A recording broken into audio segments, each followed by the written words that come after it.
trapped in my conscience. My trap is still bucking, we got all these hundreds. Hit up the whole pharmacist. We serve all the money, might shoot at your buddy. You shot at my body. This guy keep on falling, the drugs I keep calling. He keep picking up for me. They love me. I don't wanna bow, no.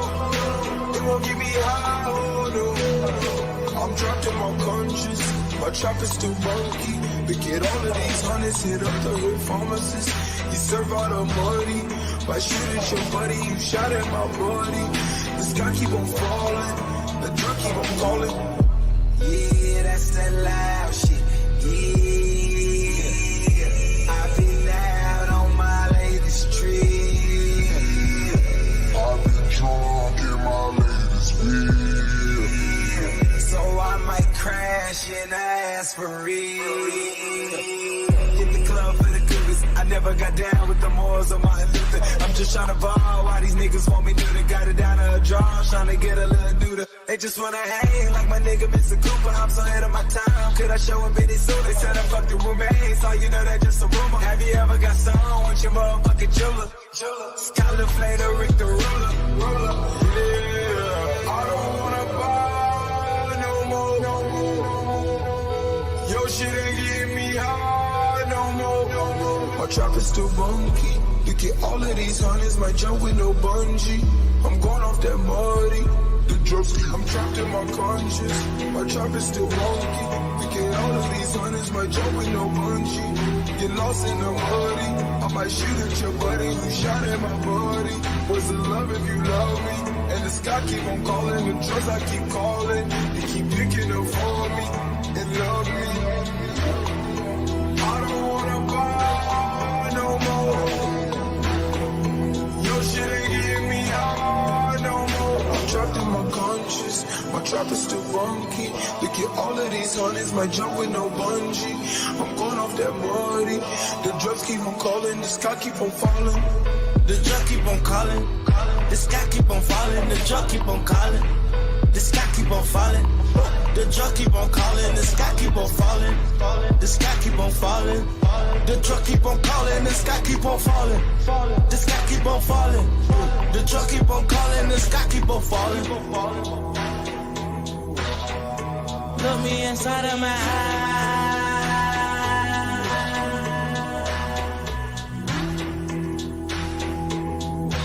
All of this paper I'm trying to disguise. Today, we're going to talk about NFL plays for the weekend, obviously MLB winners for today, and of course, the BTL Squad Ride. This is Behind the Lines. Did they forget to put the Hokies on there at the bottom? I don't know. Did they forget to put them in there? Was it too much of a lock and people were trying to get too cute with their votes? How did Virginia Tech miss this list? It does not make a lick of sense to me. You know, I'm starting to understand maybe why you guys think I'm a moose shit better sometimes. These losses, they look bad. They do. The wins, they sneak by. Nobody gives a hoot about those. The Candyman, it's just more of a gut feeling on this one because he's been really bad. But wanted a red square. That's my red square. If I'm sitting there in the front row and a home run ball's hit to me and I've got no glove in sight, I'm waiting for that puppy to come in. Probably going to break my hand. I don't care because I'm going to make a play like a savage. And this old geezer gets in my way with a glove and catches the ball. We're going to have a talk. There's going to be a conversation happening. And I've got, yep, you guessed it, the same fucking square that burned us yesterday because I'm not scared. All right, and I don't quit.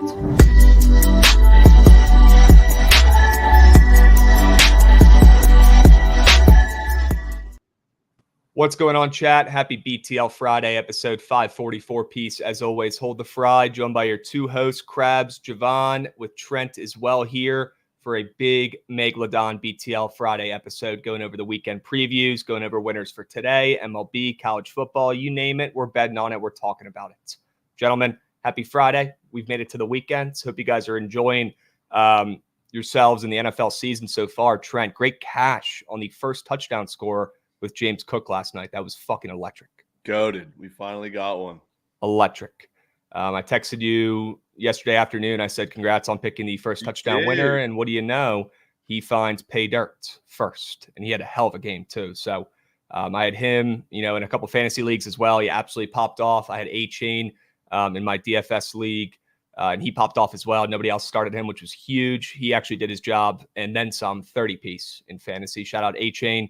Pretty good game last night. And somehow that under squeaked on through. I still cannot believe it. That was the luckiest under of all fucking time. You rage quit. You rage quit. I did rage quit. And the squad ride, losing as well did not help.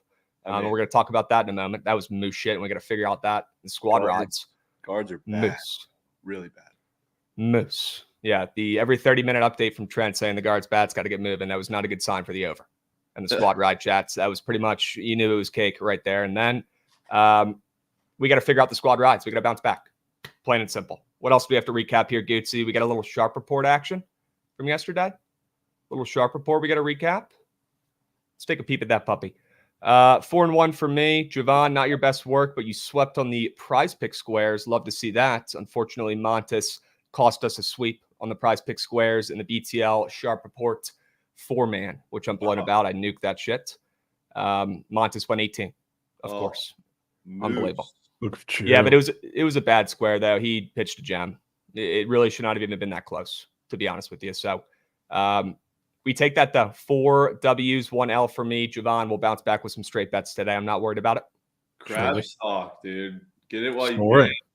Sure. Buy it. Crab coins, right? Trent, look, you laid into us earlier this week. You said pick it up, find some fucking winners, lock the fuck in. And we've only pretty much seen winners since then. So W's. That Jonu Smith read was just prime Jovan and his duff. And that Josh Allen read was just prime Krabs. And that's what we want to see. That's what all of us need, man. All of us need. Well, you better be tailing the NFL plays, Trent. I understand if you're not tailing the baseball plays, but get involved. And that under in WNBA was fucking surge. Also free. Yeah. Rare. Also free. People hated that play's guts. That Nats team total was rat piss. I mean, what the fuck? Rat piss. Yeah.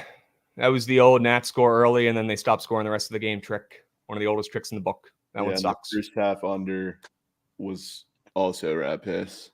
Yeah. I still cannot believe we hit the full game under, to be honest. That was lucky. But sometimes it's better to be lucky than good, right? And maybe the gambling gods were looking out for us there.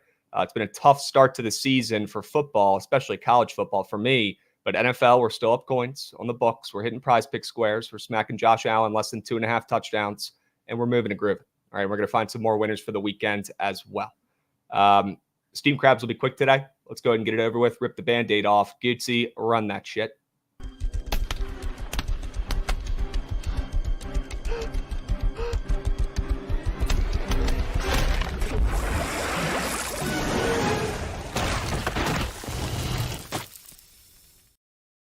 Guys, I've been doing this shit for a while.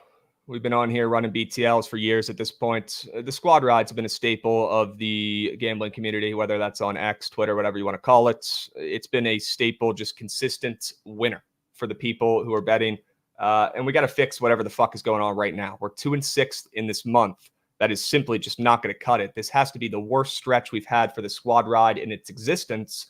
It's still 263, 199, and 10 all time, which is absolutely ridiculous if you think about it. But I really don't want to get that 200th loss today. Not this week, and I don't even want to get it next week. I'll be completely honest with you guys. I want to stay at that 199 loss number all time as long as we possibly fucking can.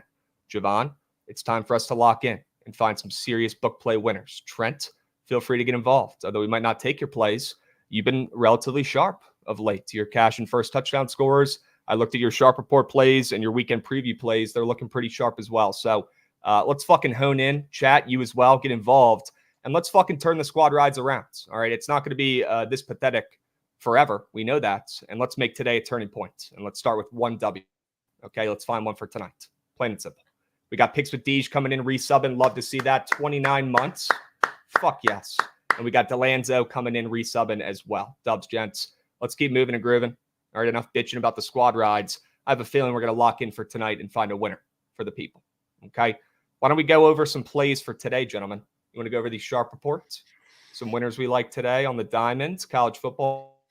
I'll get it started off with an over, a fun play. Very rare in this college football game tonight.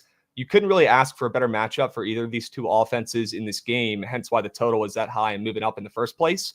You've got Kansas State's rushing attack.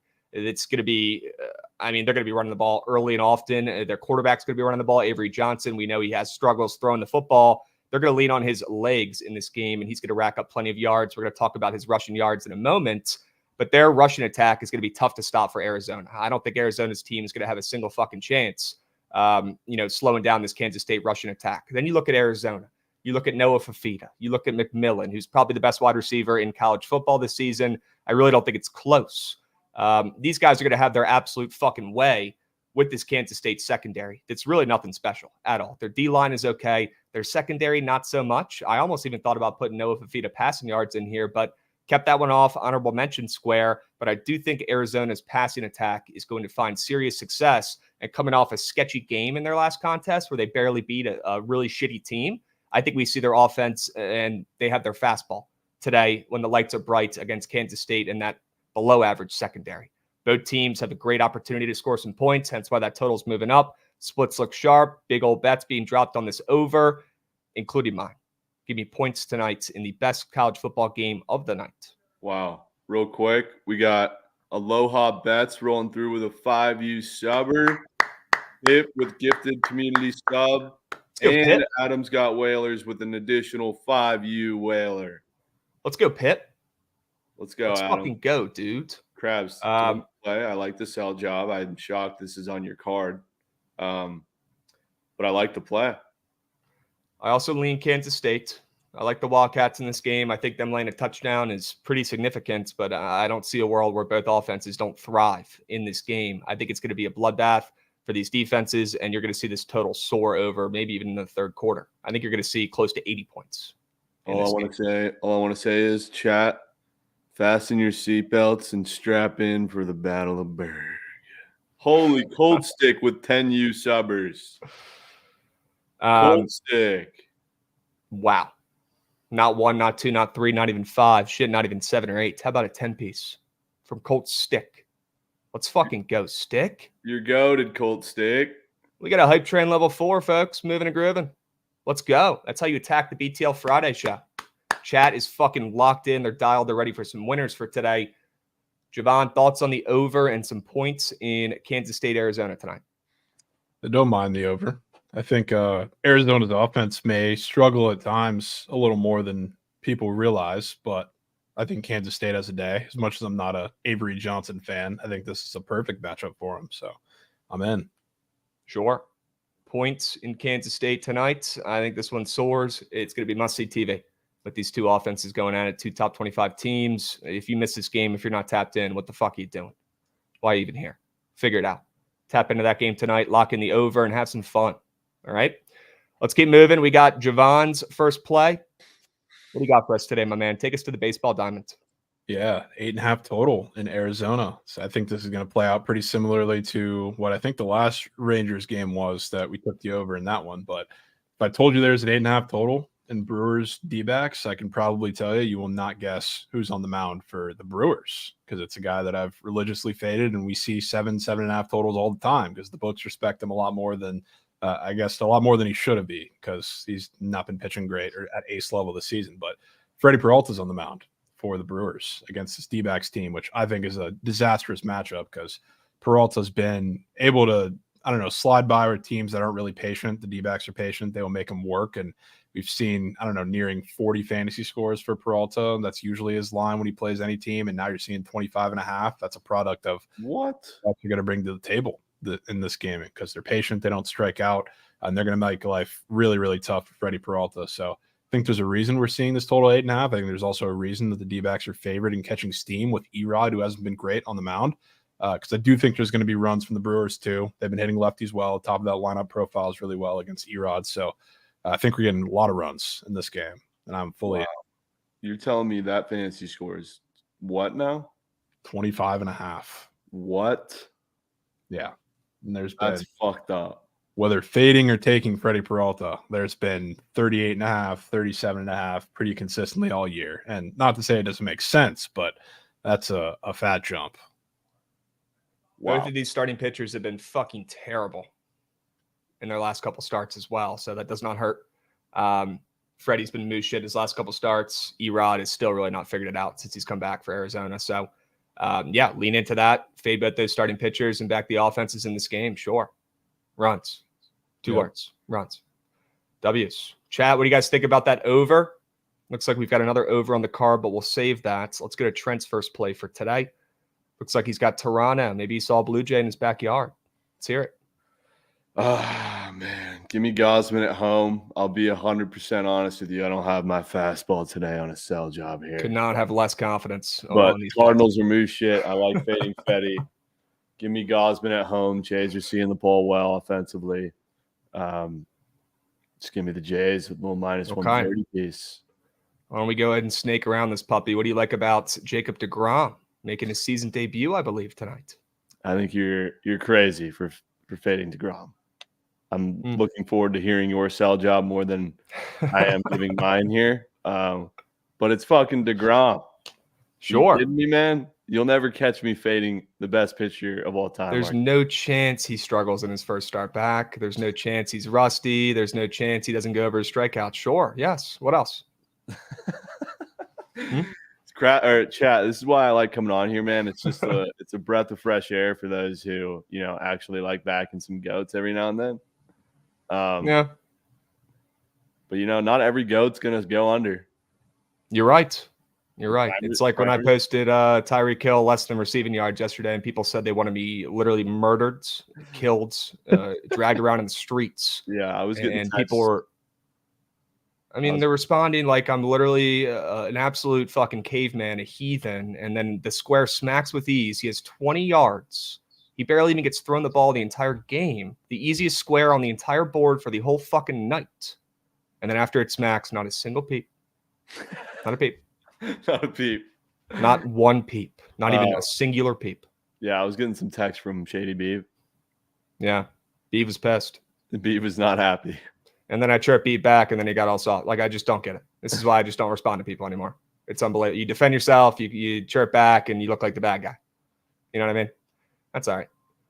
Like I say every day on here, every week, I get reminded on a weekly basis how much smarter I am than other people on this player by using these apps. Plain and simple. Let's keep moving here, though. We got 2 plays for Trent already down. Blue Jays ML and Rangers ML. Jovan. Let's go to that over in Red Sox Yankees after a free under last night. What do you like about some runs in the Friday night matchup? Yeah, I think it's going to be a little different today because we got Tanner Houck and Clark Schmidt who's coming back starting on the mound. But we talked about Tanner Houck, I think, enough. He's far beyond, not his innings limit, but this is the longest he's pitched in a season by a pretty good bit at this point. So I want to keep fading him. I think the arm is fatigued. You can tell that, and especially for a guy and a pitching staff who mainly rely on a lot of off speed, like guys like that are starting to burn out come the end of the season. So I think the Yankees offense wakes up today. And on the other side, Clark Schmidt, I think is not going to have his fastball literally and figuratively in the start because he's had some command issues as of late coming back up.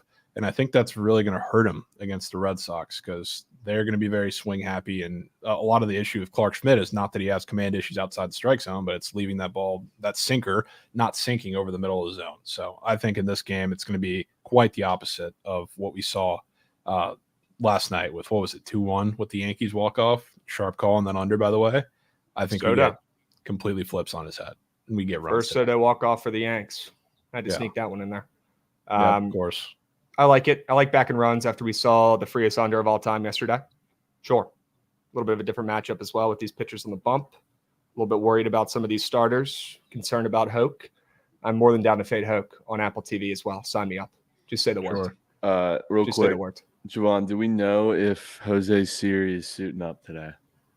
You never know who's suiting up for the Rays until the lineup drops, but I wouldn't see why not. Because we have a Gab Giddy narrative. Wow. In Cleveland, too? Yeah. They went to the casino. Wow. Bruh. Dialed. Why is she telling you all this stuff, bro? Because, dude, they literally go yard every time. Just trying to help you out, I guess. All right. Jose Siri to hit a nuke. Keep that nugget in back pocket. Could be free. If they put up a demon square for him to hit a nuke on Prize Picks, might have to craft up a little demon lineup. Yeah. All right. You might not get a nuke, but you'll get a demon square. Yeah. All right. Let's keep moving here, Gatesy. Let me go over my last two plays. We'll snake around here. I've got the Mariners on the ML. Let's talk about it. Jacob deGrom, minus 130, opening up minus 125 against Hancock. Not against Kirby. Not against Wu. Not against any of the great young pitchers. Not against Gilbert on Seattle. Hancock. You're telling me Hancock is only plus 110 at home against Jacob deGrom? Give me a fucking break. That's absurd. And I will lean into the angle of back in Seattle and their home advantage in that pitcher's park. Sure, deGrom's probably not going to get mucked up. The total in this game is at 7. And honestly, seeing the juice move from minus 110 to minus 120 for the under 7 here makes me think Hancock is going to pitch just fine. And this Rangers offense that has cost us so many coins this season and has just been severely overrated. They stink. I mean, we're at the end of the season here. They're 5 games under 500 after winning the World Series. These guys stink. Plain and simple. There's no other way to slice it. The Rangers fucking suck. Everybody on that team, for the majority, is taking a step back offensively with production this season. I'm going to fade him. I'm going to fade deGrom, who's shaking some rust off in his first start of the season.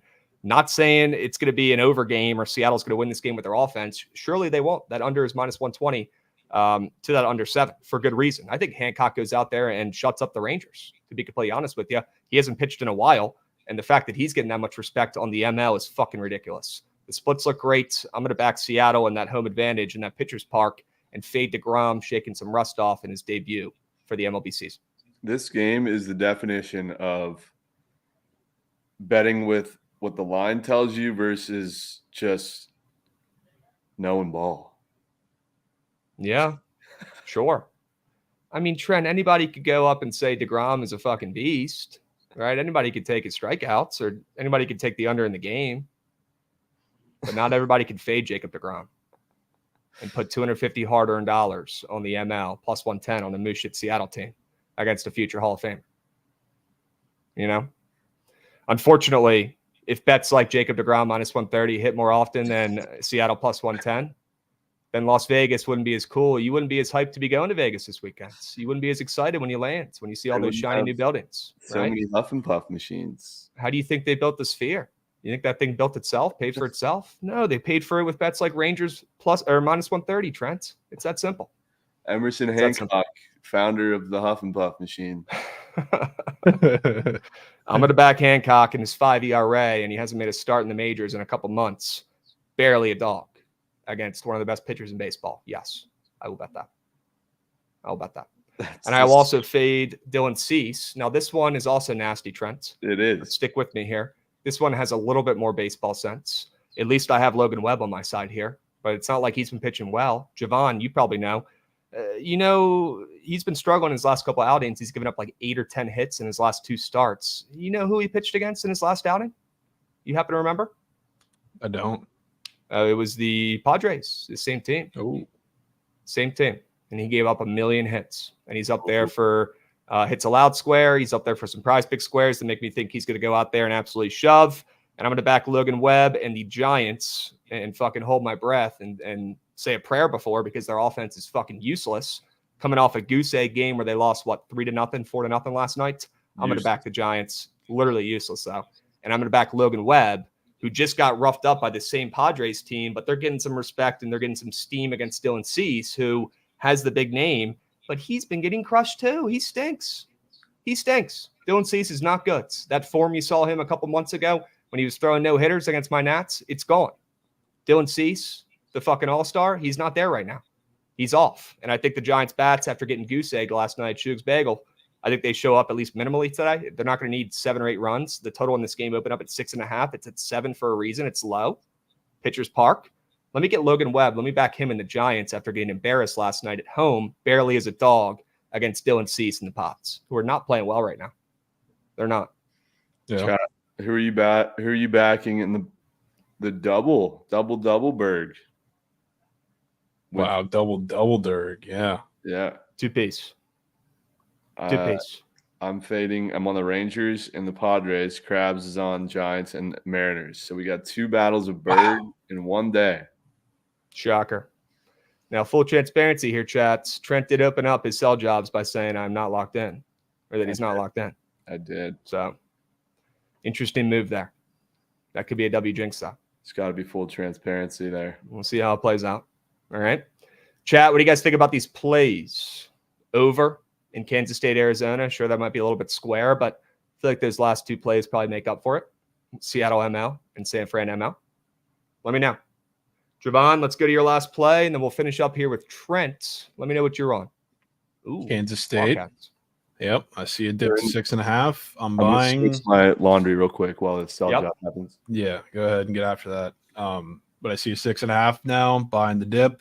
I like Kansas State. Honestly, Arizona might end up being more popular than Texas State yesterday from what I'm seeing on the feed. But I like Kansas State, and I'm not a Kansas State fan, literally and figuratively, because Avery Johnson really has struggled throwing the ball. The difference with this game and why I like them so much in this game, the front seven for Arizona is really bad. As bad as their secondary is, and as much as we've seen that kind of exposed throughout the first couple games here, the front seven is terrible. They don't get any push, and that's what Kansas State does really, really well. Like they haven't been able to be really exposed, I guess, offensively with Avery Johnson being in like must-throw situations. Even in like last game against Tulane when they nearly lost, they were really still bread and butter on offense. And I think it's going to be even more the same this game. The front seven for Arizona has really struggled getting a push, and they also really struggle with any sort of motion, any sort of pulling action, which that's all Kansas State does. DJ Giddens is going to have himself a day. They haven't needed to run like their special packages with Avery Johnson really yet this season because Tulane did a good job at boxing that, and then earlier, like they didn't need to use it against a walkover team. Now they're going to break it all out. This is where you see the classic K-State offense where you're pounding the rock 15 times with Giddens and whatever other running back. Avery Johnson's going to run, and he really doesn't have to put the ball in the air all that much. And when he does, it's against a really, really bad Arizona secondary. So I think this is a great matchup for Kansas State's offense. Defensively, too, they're really good at taking away your top option. They're really good at pushing stuff towards the sidelines. Ted McMillan is going to have a great game, really, no matter what you put on him. But if there's anybody who can stop him or at least mitigate what he can do offensively, it's Kansas State because they're going to keep everything to the sideline. They're going to double box him, and they're going to make everybody else beat him and not do it over the middle of the field. So I'm taking Kansas State's going to be on an island, just like Trent with the Bills yesterday, just like anybody who bet on Arizona State, but I'm going to do it. I like this play. I like this play the other day when we went over look ahead lines, looking at some of these lines for this weekend. I liked them when they were -7. I thought that was a fat line and some respect and some disrespect for Arizona as well. Although Arizona did not look as sharp against Northern Arizona, I believe in that last game. They won 22-10. That's kind of why I also pivoted to the over in this game, because I think we see Arizona's offense keep their foot on the gas pedal for the entirety of this game, whether they're winning or losing after barely skating by against Northern Arizona in an embarrassing fashion. And then you've got obviously Kansas State, who has not covered a game yet this season, although they've been close. I mean, they almost lost to Tulane outright in their last game too. That was a scare as well. So that's kind of why I pivoted to the over. I still do lean Kansas State significantly, and I almost put in like a little money line parlay piece with, Kansas and Kansas State, but then I realized that I'm not Trent and that's probably a little too square for me. But I do think both those teams win this game, and I do like Kansas State on the spread. All I've seen is Arizona tickets today as well. Yeah. Yep. 100%. Find out. 100%. Agreed. I like the play, Jovan. Perfect timing here. We can go over Trent's final whale of the day for today. Padres ML. Sure. Yeah. Giants are fucking rat piss. Padres playing meaningful ball. Give me Cease. Love his K's too. Wish it was that easy, man. Fuck. If it was that easy, I would save so much time every goddamn day. I would have so much free time. I'd pick up so many new hobbies. Sure. Chat, dude. Chat. This Krabs right now reminds me of just Big Dick Chelly swinging after hitting a fucking I mean, am I supposed to curl up into a ball in the corner of the room and fucking cry after I go 4-1 on the Sharp Report? No. I'm going to come on here and talk my shit. Come on. Give me a break. We're going to find out, man. We are going to find out. Hey, not all the sharp plays are hitting. Not all the square plays are losing. That's for sure. We'll see how it plays out, chat. All right? Sometimes it is that easy. You're right. But the most of the time, it's not. And that's the important thing. Ron, we'll talk about that PLL championship game towards the end. We're going to need to address that. But it's Whip Snakes ML. It took everything out of me not to put Strohs by 2 on here. But yeah, I'm honestly proud of you for that. That's good. I'm shocked. I didn't see an Astros Dodgers again today. Trent, that's growth, brother. Love that. That series in Atlanta can blow me. I want nothing to do with it. Yeah. Braves are more than fair. You fade them, they win by 12.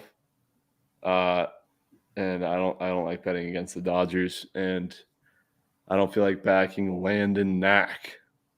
Yeah, Landon Knack catching some steam though after getting announced. I'd probably lean the Dodgers in that spot on the road. Kind of do too. I was debating. We'll circle back to MLBs. We got to keep moving and grooving here, gents. We got a lot of shit to talk about for today, but we will circle back to the MLB board for Friday night. Okay.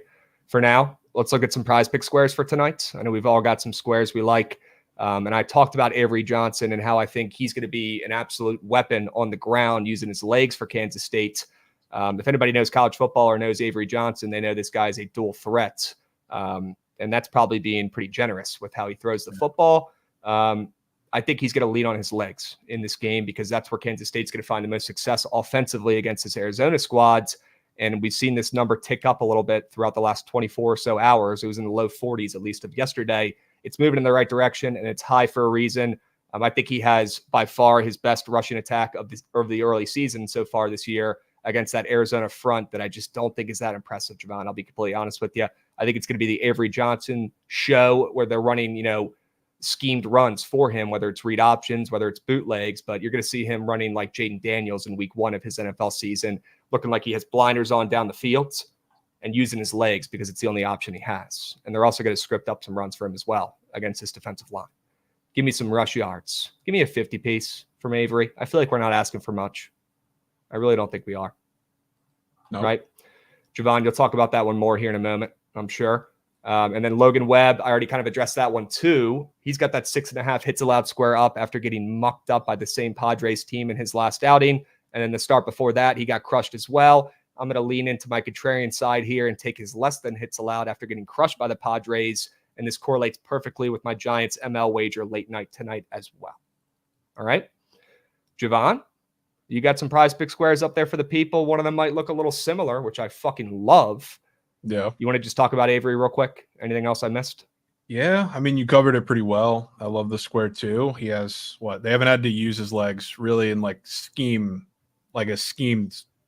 kind of environment. So they're going to draw up runs for him. A lot of his runs so far this season have been just scrambling or improvising on the play. But so far this season, 11 rushes for 77 yards, I believe. He's going to get more than both of those tonight. So I don't even think it's going to be close. So I love the spot for him today. The way that you get after that Arizona defense is by attacking the D-line, and they're going to do it with a lot of counter and pulling action, which is perfect for him. So W. Avery Johnson, then back to the over, which is probably my favorite spot for runs. We'll go to the Brewers side. Blake Perkins is up for a run today. He's probably going to be hitting second. That's usually what they do with a lefty on the mound, but he's really good against soft tossing lefties, and he's got kind of the heavier hitters hitting behind him, whether it's Contreras or a couple of the other guys. So I think I don't know, Trent, you remember that situation with the Tigers where it was the entire team up for a run? Granted, it was against the Rockies. Now you're seeing the Brewers board look awfully similar. And I think it's going to be one of those games against Erod. He continues to slide, and Blake Perkins is going to be setting plat quite a few times for somebody to go yard right after him. So give me Blake, and then Avery, of course. All right. Avery Johnson, fucking love that square. And Kendrick Perkins across home plate. Sign me up. Easy. Sure. Trent, you got a couple squares for the peeps. Let's hear them. What do you got? And there they are. Yep. Give me DeGrom K's. I'm riding with Primer, man. Who are they playing again? I already forgot. No, the fucking Mariners, the team that strikes out the most. They're dog meat. Right. You tell me DeGrom ain't getting 7 Ks, bro? That line should be 9.5. Sure. Yep. That makes sense. I mean, it is when he's normal. Are you worried about maybe, the fact that it's his first start of the season and they're out of playoff contention, that maybe he's only going to go 70, 80 pitches in his first start here? That's plenty for 7 Ks. I don't even know if he's going to go that far. You know what his last rehab start was, Trent? What, like 2 innings? 49 pitches. I mean, yeah, there's no need to go more than that. It might be more like a 70 pace, 60 pace. When you're facing it might be less. When you're facing the trash pandas, bro, there's no need to go fucking deep into ball games. It's a good point. Good point. I'm worried about the motivation factor for not only DeGrom coming back this late in the season when they're out of the playoffs, but also the Rangers and needing to utilize him. I feel like the only reason they're bringing him back is because at this point, keeping him on the fucking shelves and not having him throw and start his rehab would honestly hurt him. And that's why they're bringing him back, to get some innings, but it's not for them to win games. They're out of the playoffs. He's in there to get his couple innings here. They're going to have a pitch count. It's going to be a hard pitch count. And as soon as he hits it, he's out of this game. There's no world where the game's close and they keep him in there for an extra couple outs. I just don't see it. I don't think he pitches much long. I really don't think he pitches very long into this game is what I'm really concerned about. I think it's a bait square. I think that's factored into the square. It probably is, because he'd be at 7.5 or 8.5 if it was a full normal start, 100%. Maybe even 9. He would be at 9.5 if it was it was prime midseason DeGrom form. Sure. Against a team that strikes out a lot. Sure. Yep. And I think the fact that it's that low, maybe a little bit telling, but we'll see how it plays out, Trent. They still have to play the game, and the Mariners still do strike out a lot. So we'll see. You can get that in 50 pitches. And I hope he gets it, and I hope that they lose the game late and they blow it, and the Mariners win and we both win. Fair. Although you'd still lose your straight bet, but that would at least be a win-win-lose. Yeah. That's what I'm rooting for. And then Dylan Cease. I'll answer Berg on this one. What'd you say, Jovan? I'm going to answer Berg on DeGrom. You're taking his less? I'm taking his less then. Oh, fine. I'm down. Wow. Fuck that. But go ahead on Cease. Dylan Cease, my cell job. I opened Twitter. SBR was on it. I said, fuck it. I'll tell. Okay. Great cell job. Let's move on to some plays that actually have meaning and backing. And Let's move on to the weekend wagers here, chat. Let's take a peep at these 2 college football games for tonight first. Let's slow our roll here. We already kind of talked about Arizona, Kansas State plenty. Let's take a peep at UNLV and Kansas. And that spread is up to 9.5. Jovan, what's up with that spread moving and grooving from 7 earlier this week? What's up with that? I don't know. It's a little surprising, but I haven't seen any injury news. Yeah, I don't know what's going on injury wise, but I feel like it's just normal steam. But for Kansas, I don't know if you can play worse than Jalen Daniels did last week against Illinois. He looked like Tua in the first half, where there were some very questionable throws. I think he threw 3 interceptions. One of them was a pick 6. I don't know who the hell he was throwing to, but that was one of the worst games I've seen Jalen Daniels play. And that was on the road against a Big Ten defense. So I can only assume it's pretty far up from here against UNLV. Somebody in chat's asking about a McMillan touchdown. Is that valid in Kansas State? I do think it is. And then moved from a normal square to a goblin square, I believe. So I like it, actually. No way that's a normal square. Mikey it was, though. It was, which is crazy, a couple days ago. I think Mikey locked in the normal one. The fact that it was even there, I think, is pretty alarming, I would say. Look at these. Look at what Goots is driving over there, gents. We've got the Pickett website up and moving here. Goots, this is desktop only, right? Not on the phone. This is people got to. Whole world on him to score. Whole world on him to score. Not surprised. Sure. All right, I really need dialed in cell jobs here because I'm placing a fat lay when I get to Vegas, so I need to hear this. So, I mean, Kansas is going to win this game. I have not found any injury news or why the spread is moving and grooving this much. And UNLV is 2-0. They're, a relatively respected squad that did pretty well last season. They just scored 72 points in their last game against Utah Tech, and they beat Houston outright when they were plus 3.5 dogs in their first game of the season. So it's not like they haven't done their jobs. I'm pretty, intrigued by this spread moving up to 9.5 for Kansas. Like Jovan said, after Daniels had one of his worst starts of his college career, and after they just lost outright to Illinois as -5 favorites, and they still have not covered a game this season, I feel like it's got to be Kansas in this spot, laying the 9.5, or at least using that money line piece in a parlay, Trent. Dude, is it Kansas State Bozo pack? When you were gone flipping the laundry, I said I almost locked that in myself, but then I realized that's a Trent parlay, so I stopped. But I do like both of those teams to win the games today. All jokes aside, yes. I think it might just be the Kansas two-piece. Mikey Overs on Arizona ML? I'm assuming so, yes. I know he is. Yeah, he's got to be. I think it's Kansas State. They both win those games. And I think one of those two teams, if not both, will cover. I lean both the favorites significantly. I almost got to the counter. I mean, Jovan, we were talking about Kansas State. I was going to say, you can see that Bozo pack is kind of juiced if you do just the MLs. Yeah. Like last night I was looking at it and it was minus 129 and now they're even more juicy. It's probably like minus 150. Yeah, that goes to it. Take the spreads. We're not adding the Stros to it. No, we're not adding the Stros to it. Can't do that because they don't beat bad teams. They literally they cannot play against bad teams. And until they do, I'm not going to be betting them. No thanks. But Jovan, you're kind of with me, though, on this Kansas line. Some disrespect for UNLV after a pretty good start to the season, a team that I liked, a team that I gassed up on the college football pods. Kind of weird we're seeing Kansas get all this line respect after a bad game. Yeah, I mean, I honestly think for all the love that the Kansas State over is going to get today, I think the Kansas over should be right up there with it because I think Kansas, I mean, Jalen Daniels is going to have a bounce-back game like I talked about, but I think the UNLV offense doesn't slow down one bit either. I think we're talking also running quarterbacks. So you have Avery Johnson in that game, but we also have Matthew Sluka for UNLV. So I think that adds fucking FCS GOAT. Yeah, FCS GOAT. I think he's going to have a hell of a day, and especially the fact that against the Kansas defense, like if you can run the ball pretty well, like you're going to be able to throw the ball deep whenever you want, and he's going to be able to run the ball himself, and then Ricky White's going to be set up for probably a couple bombs. So like I think this is probably the over game I like just as much as the other one. Definitely worried me that the total in that game has actually dropped, which I thought was weird from the opener at 58.5, but not much movement. I don't think it's I'm not taking that under. I'm not taking that under. Anytime, I mean, the two times that UNLV and Kansas have played actual teams, like they haven't scored. Yeah. Like last week against Illinois for them, and then like Houston, they dominated Houston, UNLV did, but they scored like 27 points. It's game not on like under.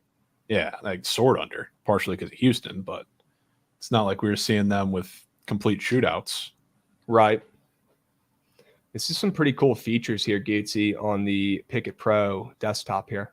You can see some fucking live movements, see the odds movements. You can see the fucking money and bet percentages there. Sure. We got Spencer Bisk coming in, resubbing. It is sick.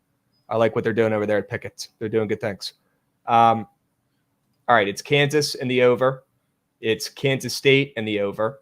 Prize Pick squares. Trent, you want them for this college football game tonight? I know we're obviously on the Avery Johnson more than rush yards that was on both of our sharp reports, but are you looking to craft up something for tonight in these college games? I mean, I love the Bozo pack, but looks like Avery Johnson might be the square to nuke, so I'll probably be taking that. It is. Jovan, any other squares in either of these two Kansas games tonight that you're like, I need to put people on notice for? I need to let them know about? You mentioned a couple players a minute or so ago. I mean, I wouldn't mind taking Sluka, probably his pass rush combo, because he has, I would say, I mean, maybe not the volume ceiling that Avery Johnson has, but I think yardage wise, like he's right up there with him, and I think he can use his legs plenty. And I think this is a pretty decent spot to buy low-ish on his passing totals. Like that combo square definitely reminds me a little bit of like what we saw from Sorsby, even though that game sucked because it didn't go over, but the square was absolutely air. So I would not mind just pairing the quarterbacks and calling it a day. Sure. Especially with a W game script for the square, although it's an L game script probably for UNLV. I think they'll be trailing in this game, and we might need some Sluka second half legacies using his arm. Maybe it's his legs in the first half where he thrives. Second half when they're trying to make a comeback, we see him pick it up with the passing yards, and this soars over. I don't see a world where he doesn't get more than 250 combo yards here. I like that. So Luka's a stud, Trent. FCS transfer, one of the best QBs in the FCS, I believe, from Holy Cross. Somebody in chat can correct me, though, but he's an absolute dog. Taking over that offense for a great QB that transferred like he never left, to be honest with you. Should be a good game as well, along with Kansas State and Arizona. Any other squares, Jovan, or you want to move on to some weekend wagers? Move on to some weekend wagers. Weekender Wales. I need to make my cheeser teaser, so I got to hear what you boys are on. I'm in. We'll start with college football. Gucci, run that shit. Get the people juice.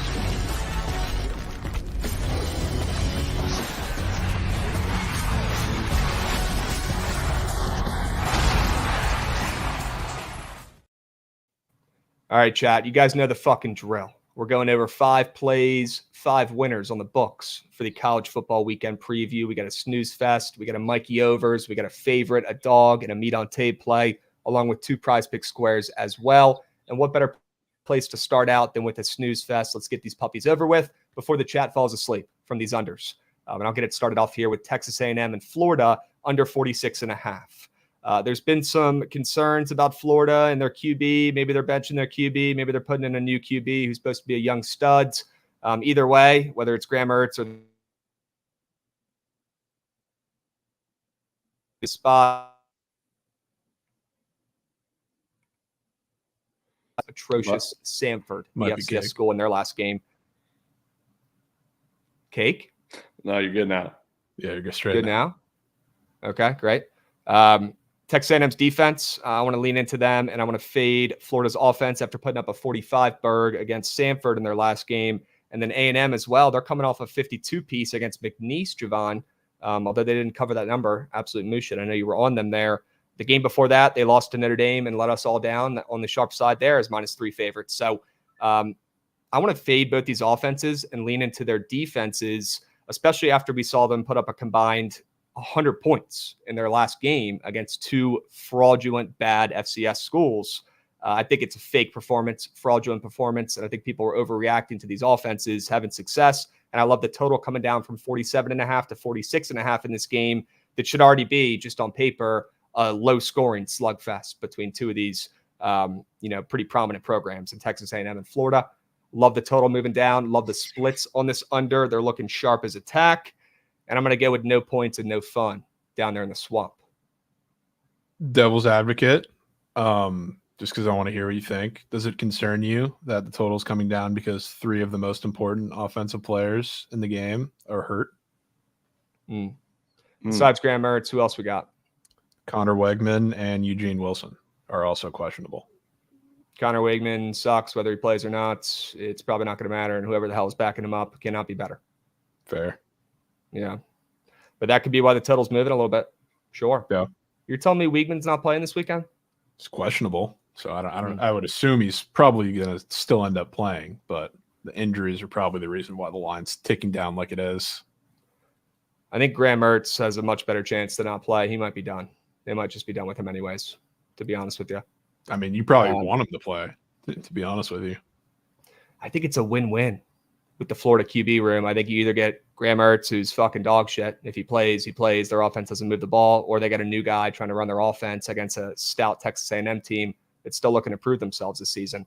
A lot of pressure for Florida as well. I like the total. I like the under. I do. And I think Wegman will play, but that is concerning. That's concerning. Yeah. Chat, anybody Aggies fans or Florida fans have any angles? The backup is good. I know. I've heard a lot of gas about the backup. I've heard a lot of people talk about this Florida backup saying he's the next big thing. That's another reason why I want to fade. No points. No fun. Jovan? Rice Houston, under 44.5. I think this is one of the rare times in like the entire history of this series that like this is somewhat of a defensive battle, or at least it should be on paper coming into the game.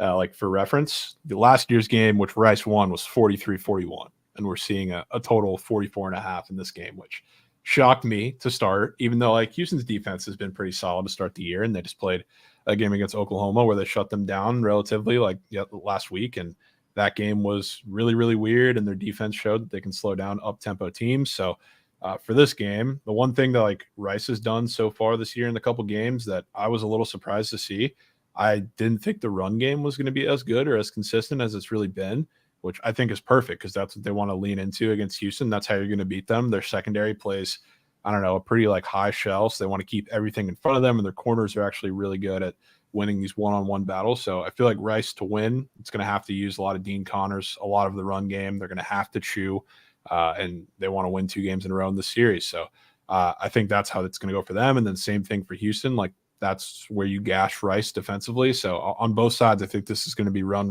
And there's a reason why this total is stunningly lower than every single other time these teams have played. It's because this is the best defensive battle we've seen in this series and God knows how long. And I think the total reflects that, and we're going to see that. We're seeing close to 90% of bets in this handle on this over as of right now. That's absurd. And the total's moving down from 45 to 44. Love that, Jovan. Yeah, kind of crazy. That's nuts.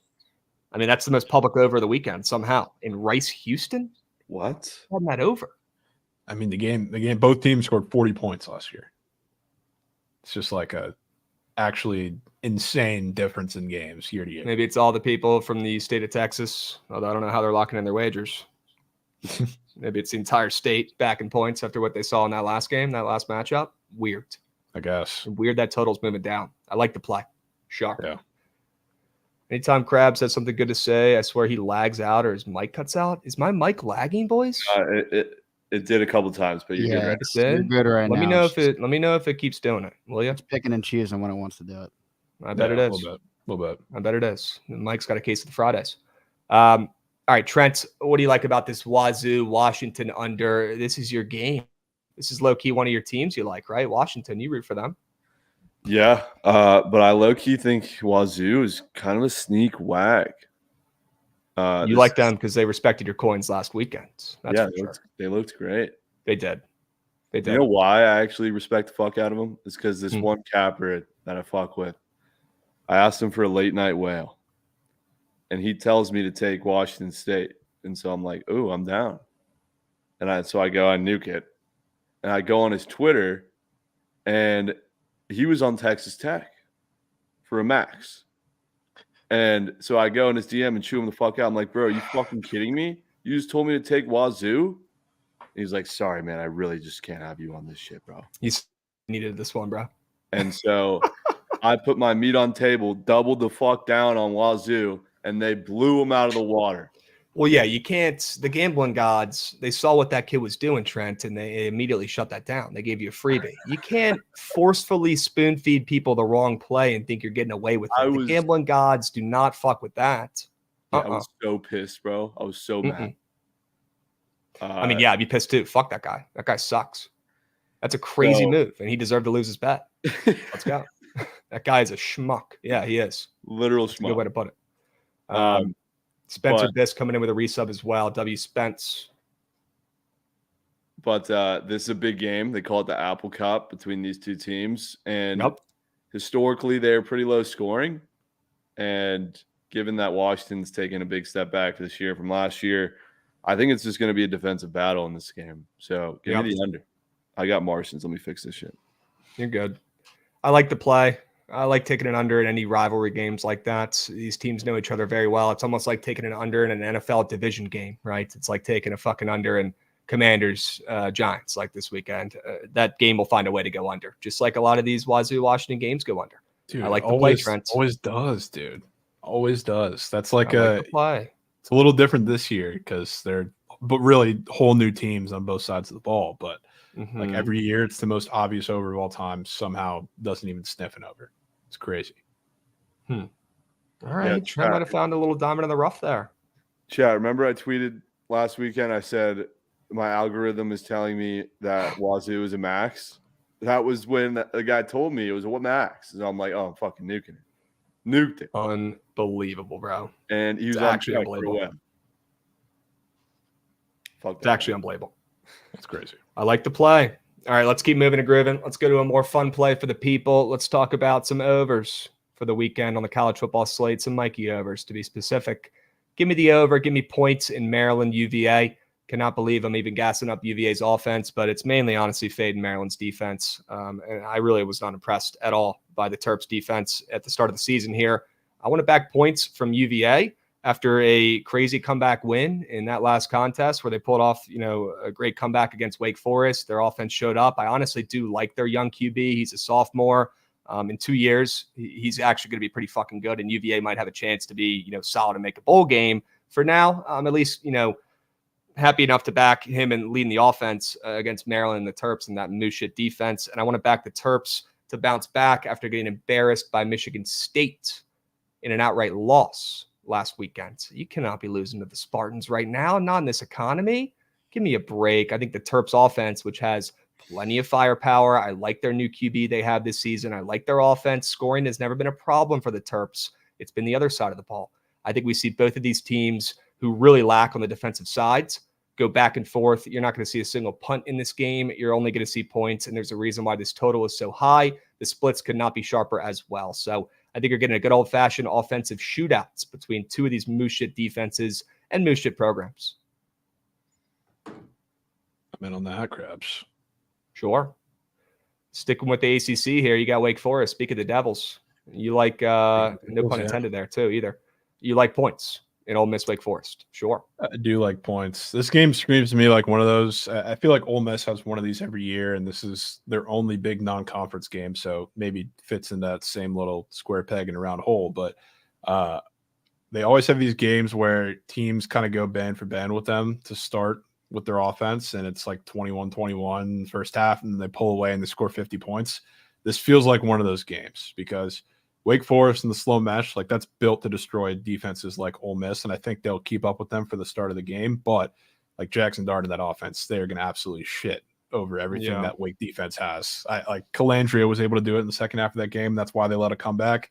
Every time they took a shot downfield and had some sort of concept, which a lot of them are the same ones that Ole Miss runs, there's a bust in coverage every single time. So you can say if they're going to work in that over the week or work on that over the week, but that Wake defense is really, really bad, and we kind of knew that coming into the season. It's about to be exposed by Dart and that offense this week. So I think that Wake can kind of hang in there with their offense, like I said, early part of the game, but Ole Miss eventually pulls away and score ends up being like 55-27 or something like that. I think I like your guys' two plays better than my over. And I was blown when I saw both these two plays on the Sharp Report before I could even get mine in there. I love this play, Jovan. I love the fact that Wake Forest is plus 20.5 in this spot. I know they're home, but they're fucking terrible. They just lost and gave up a 14-point lead to UVA at the end of their last game. They stink. They're terrible. Their coach was screaming from the mountaintops at the end of the season last year how much he wants to quit, how much he hates new football, he hates NIL, he hates dealing with all this bullshit. Who the fuck wants to back Wake Forest in this game or their offense to at least participate and do something? Nobody, but they're plus 20.5. They should be plus 30.5 with how bad this fucking team is. Ole Miss is ranked 5th in the country. Give me a fucking break. I like Wake Forest on the spreads, and I think that's a great sign for points in the over, Jovan, because if you want the over to hit, you're probably going to need Wake Forest to cover this game. Yeah, first half maybe. Yeah, or at least get involved. At least get involved. Not get blown out from the start. Even though, like, I mean, if Ole Miss, everything's clicking, like they can score 60 by themselves. But yeah, I think Wake you have W motivation as well after Wake just blew that game that they were up, 2 touchdowns late to UVA. I don't care how bad of a team you are. You blow a game late like that, I want to back you in the next game, right, to do something, overperform a little bit. That'll wake you up, get you going. Yep. I love the angle. Splits look good too. 60% of bets, almost 90% of the handle on this over. So big old bets being dropped on the over in Wake Forest. Trent, this might be the best over of the weekend. Let's hear it. What sell job you got on TCU UCF over?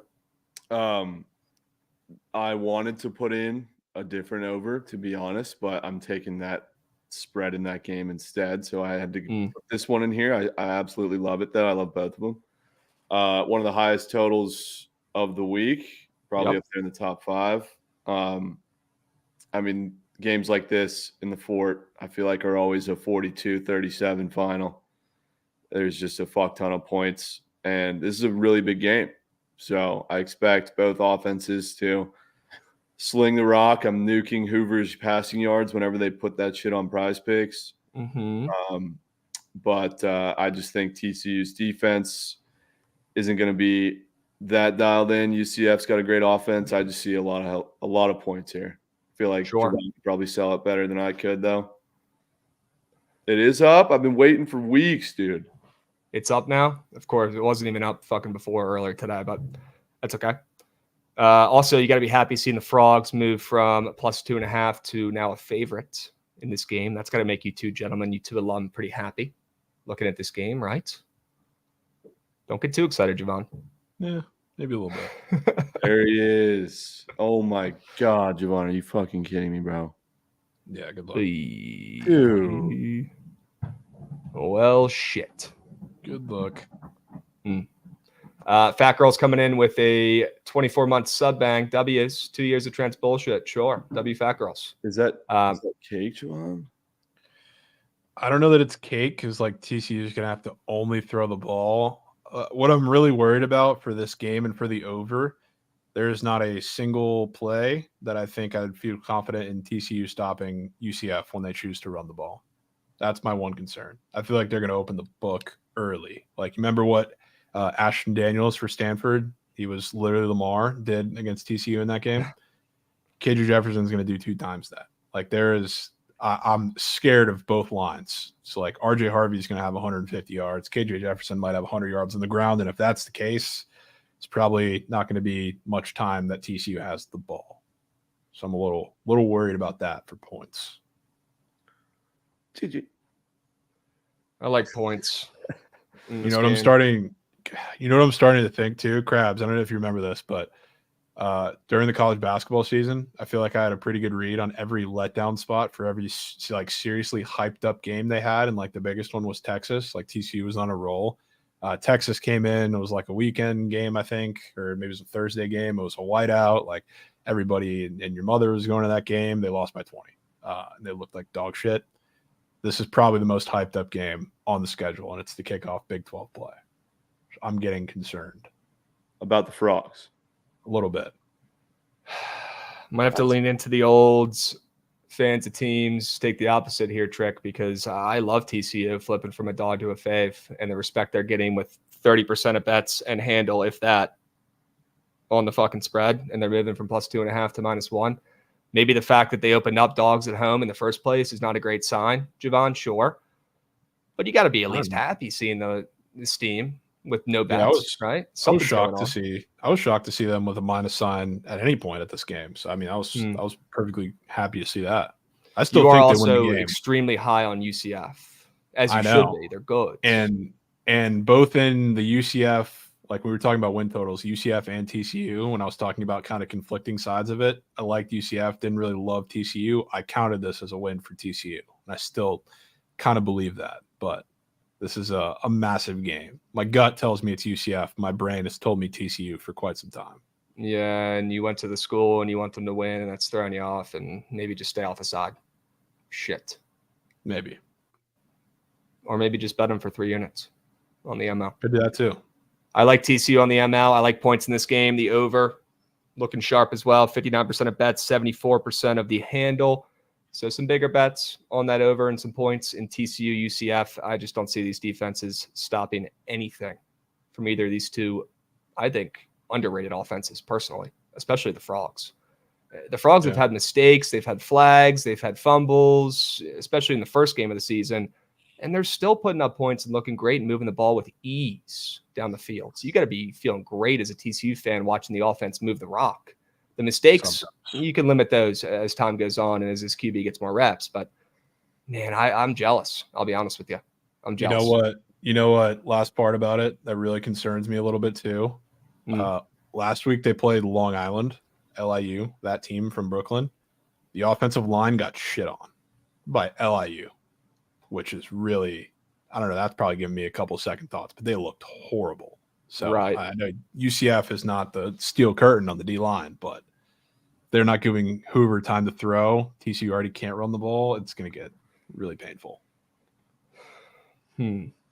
Sub-bank coming in from A-Ratty, 921 W's.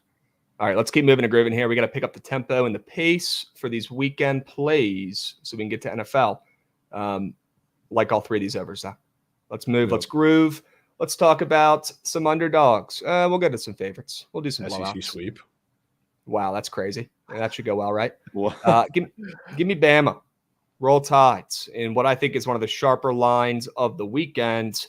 You've got a Bama squad, and Jovan, we talked about this a little bit going over the look-ahead lines on Wednesday. How about Bama opening up 16.5-point favorites, 17-point favorites against this Wisconsin team that everybody loves, a program that everybody's buying back into? Wisconsin looking sharp. They're 2-0 this season. People are fucking liking what they're seeing. They beat a pretty scrappy South Dakota team in their last game, but they really have not played anybody so far this season. They played them. They played Western Michigan. Alabama, on the other hand, I mean, they were in a sketchy game with USF at times, and then they ended up putting their foot on the gas pedal and taking care of business, winning 42-16. But I feel like that scare was probably enough for them to show up with the motivation and effort they need to win this game on the road and win big. I thought this spread was one of the weirdest spreads of the weekend, personally. Maybe I'm getting bamboozled and they're just giving some Nick Saban respect to Bama here on the road, still lingering around, but I don't think it is. And especially looking at the splits too, Bama is not nearly as popular as I thought they would be. This is a rare spot where I'm laying it with the Tides and backing them to win by 17 plus points here on the road against Wisconsin. Do you think this would be the spread with Bama this season at home on the road, laying 17 points? Give me a break. Sharpest spread of the weekend. Give me the Tides. Yeah, you get a noon game too on your side. Thankfully, it's not a night game at Camp Randall, so that'll help. So GG. Mars. And there he goes. I'll talk about this. Oh, maybe back. Just go over your play. Go over your play. Aries. Aries sub bangs. 5 of them. Wow. We love that from Aries. Just classic goat. Mississippi State, minus 10.5. I want to buy low on this team after, they really haven't looked all that good. I know they beat up an FCS school week 1, and then their defense, physically cannot get off the field against Arizona State, which I don't know if that was just Arizona State playing a little better than people expect and have strung together a couple wins, but they haven't really played anybody. But that was the case, and Mississippi State overall just didn't look good. But I think in this game, they're going to look much better against Toledo, which Toledo, probably the most fraudulent looking game of last week, and they beat UMass by 15. But if you look at that game, they couldn't move the ball like Tucker Gleason. They won with Tucker Gleason going 8 for 23 for 175 and 3 touchdowns. They got a fumble return touchdown. They got a crazy long touchdown pass off of a tip drill that was 75 yards. So that game, to be honest, they probably should have lost, and I want to lean into that a little more against Miss State. I think Miss State is going to make them give them a couple different looks defensively, and they're going to make Tucker Gleason beat them with their arm, and I don't think that's going to happen. So I'm buying all back in on the Mississippi State train for this week and this week only, because I do think they get their footing back underneath them and rout Toledo. Okay. Yeah, Toledo has seen better days. Unfortunately, that was once a powerhouse of the MAC. Not looking as sharp this season. Lay it with Mississippi State. I like the play. Yeah, I might have to join Trent on LSU after reading these comments. Trent, LSU minus 6.5. Could this be sharp? Fading the Gamecocks, fading Frank Beamer's son, Shane Beamer, who's a fraud. I like the play. What do you like about the Tigers? I think that this is a buy low spot on LSU going into South Carolina. Everybody's splooging over them after a big underdog win last week. This is a get right spot for LSU. Get back in the win column in the SEC. Big game. But I think they blow them out of the fucking water. I think they win by 2-3 touchdowns. I like the play. And I like fading South Carolina, who I think are a bunch of fucking frauds and bozos this season. But they're off to a 2-0 start. This could be when you do it. Jovan, I know they're ranked, LSU is, and they've looked okay after that bounce back, bad week 1, but week 2, they showed some heart. They got a big-time win. Are we buying into LSU on the road, laying a touchdown? Do you think that's some respect for the Tigers? I think it's a lot against of respect. The undefeated Cox. A lot of respect, dude, for as awful as everybody's trying to make out LSU to be. Hanging a touchdown on the road, I think, is really telling, especially after what South Carolina just did as big dogs to Kentucky last week. And I think this game is going to be pretty vastly different from that. I think we saw LSU open up the playbook a little bit last week. And yes, I know it was an FCS team, but they play called. Like we talked about this in the USC game. Second half, they play called like they were scared. And I think they started to open it up like in the game against Nichols, which I think they can carry into this game. Sorry, John. Did not want to cover you up, but sometimes it has to be done. Yeah. I mean, who could have guessed that? It's not like that's literally exactly word for word what we said 30 minutes ago. Anyways, go Tigers. That's all right, Trent. You can get those MLB coins back for tonight on these weekend college football plays. It'll be all right. You'll get the units back. Why are you so pissed, bro? I'm not. You did say you could get in 50, so I feel like he's standing on business. I don't care if he's going fucking 40. What about 40? You think you get in 40? And he's got bumped down. GG. Okay. That'll do it, folks. That'll do it. Gatesy, let's move and groove. Let's go to some underdogs for this weekend. College football. This might be my favorite play. I had a tough time picking my meat on tape. Georgia State was close, and I think it might be down to 9.5 now, gents. But how about a little buy low spots on Georgia State, taking the plus 10.5 here, or 9.5, whatever the fuck you can get, and fading Diego Pavia, fading Vanderbilt off to their, crazy, miraculous 2-0 start. They beat the Hokies. They beat Alcorn State 55-0. Not a single thing has gone wrong for this Vanderbilt team this season, but they got to make their first trip on the road now. They're not playing at home in that Mooshit Stadium down there in Nashville anymore. Nope. They're playing at Georgia State, who has not been great this season, but they bounced back nicely with a win after losing to Georgia Tech in week 1 against Chattanooga last weekend. And I like this Georgia Tech program. They're always pretty scrappy, gritty. They don't give up, and especially at home. I'll take them with the points, and I love how sharp it's looking. Vanderbilt should be laying 2 touchdowns against this Georgia State team with how they've looked so far this season. I think this is a sketchy line, a fishy line, and I'm laying it with Georgia State here at home. And the spread just keeps on shrinking. I mean, it's down to single digits now, gents. Georgia State, although they were fake sharp for me earlier this season in week 1, I'm going back to them here in week 3 against Vanderbilt, and I'm fading Diego Pavia, who's got some sketchy squares up on Prize Picks that we're going to talk about here in a moment. Yeah, and I like one of those square scraps, so I'm very much with you. Fuck yes. Good. Georgia State's coach is a beast, former UGA running backs coach. I like that program. I like that team. I don't like that they lost their star QB, Granger, and their star running back last season, but they're making do, and they're a sleeper program, to be honest with you, down there. I'll take the plus 9.5 against Vanderbilt, who is extremely overrated after 2 big wins. Very. Yeah. What do you like about the Aztecs getting 17.5 points? Jeesh. Yeah, you know they're playing, Krabs? Cal Golden Bears. Dude. Who, this is a I weird... feel like you just leave that one off to the side. You're fading your Bears? They're not good as big favorites. Like we you know must that. love They've this done that play. against FCS teams, but it's also the fact that they're just coming off of what I would say that's the biggest win the Cal football program has had in maybe 10 years. Like that game was insane, and I'm busting the fact they won on the road at Oregon, or at Auburn, sorry.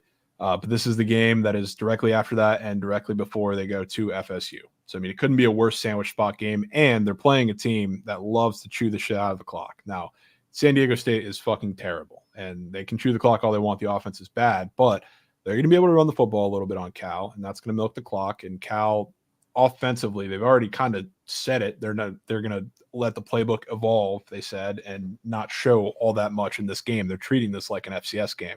I think it's going to bite them in the ass a little bit. And this game's going to be a lot closer than expected. I think they win by like 10, but it's going to be kind of similar to like the UC Davis game where like the team not really expected to move the ball much on them is going too early, and they're going to make Cal kind of up the tempo for the second half of the game, and then they'll eventually pull away a little bit. But this is just a weird game that I can't really resist, even though it is fading Cal. It's just in the middle of 2 really, really big games.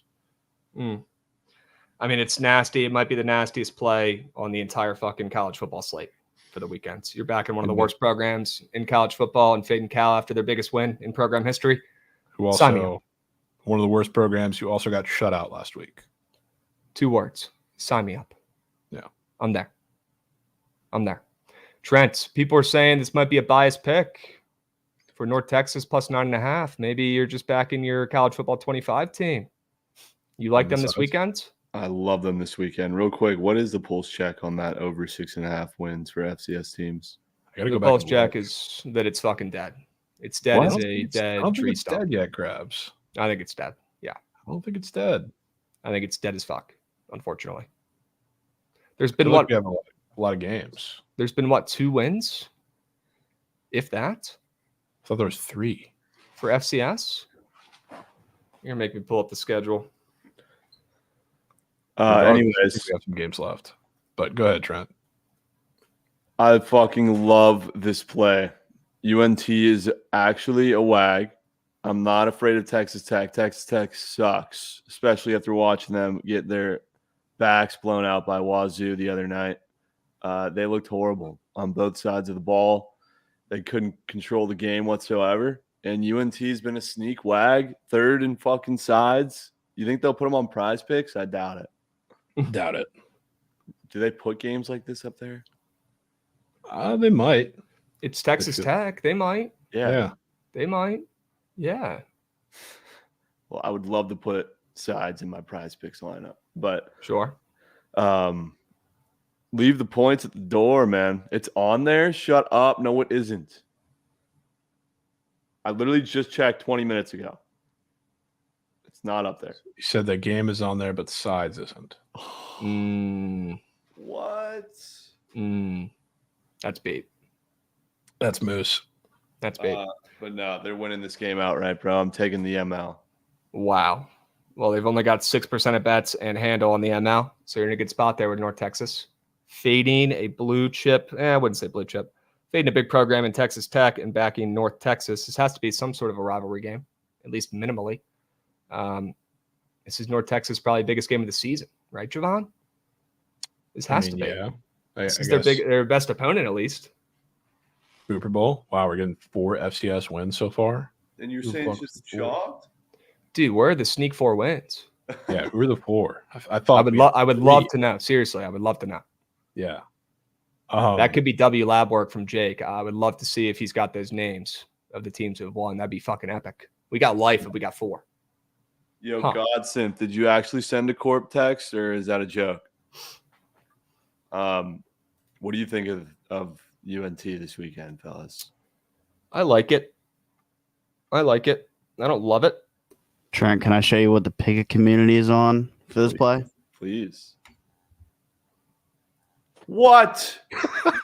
Jesus. I mean, how many bets? 100 bets? I mean, it's not very many bets, but that's still funny. What? 0% of the money is on Texas Tech spread. 0. Why? Is that just 0. all you, Trent? You got 105 bets on them? Dude, I wanted to put Hey, that. it's early. We'll check those splits when we get closer to kickoff. It's early, but that's not what you want to see there, Trent. I'll tell you that much. I mean, there's got to be maybe out of 100 of those bets. I mean, no, you know what those bets? Go scroll down, Goots. Wow, I totally missed St. Francis over Kent State. There's no worse going on. It doesn't go I knew any we had farther those down. other 3, but that's huge. Where does it show the graph for the total? I'll go back. I'll get that. Because that's what's probably everyone's nuking, no? Yeah, I'll show you. Because it's the highest total of the week. It is pretty cool. You can go on here and check the odds and lines and shit. Oh, no, this is the wrong. Hold on. There we go. Boom. There it is. Oh, shit. Yeah. Okay, never mind. So there's 43 bets on here, but 105. Dude, you're telling me 105 people are taking the spread? There are. And you're one of them. A lot of points. Oh, we're GG cooked. Krabs. We're cooked. Yeah. I mean, Texas Tech is, I mean, not that a lot of people that are betting on it probably know this, but they're hurt as ma coming into this game. Like they're going to be missing quite a few guys. And they already had the first game where they gave up a 50 ball and should have lost to Abilene Christian. So maybe there's that team. Wow. Well, let's go fucking, what are they, the Eagles? The Mean Green. Bro. There's no way you did this whole series on College Football 25 and you thought they were the Eagles. Well, they have a bird. They do have Bird, but like I feel like that's a pretty iconic like mascot that you should know. Well, Mean Green, dude. Yeah. Unbelievable. Yeah, Krabs is actually abducted and he is spawned for the second time in the queue. Wow.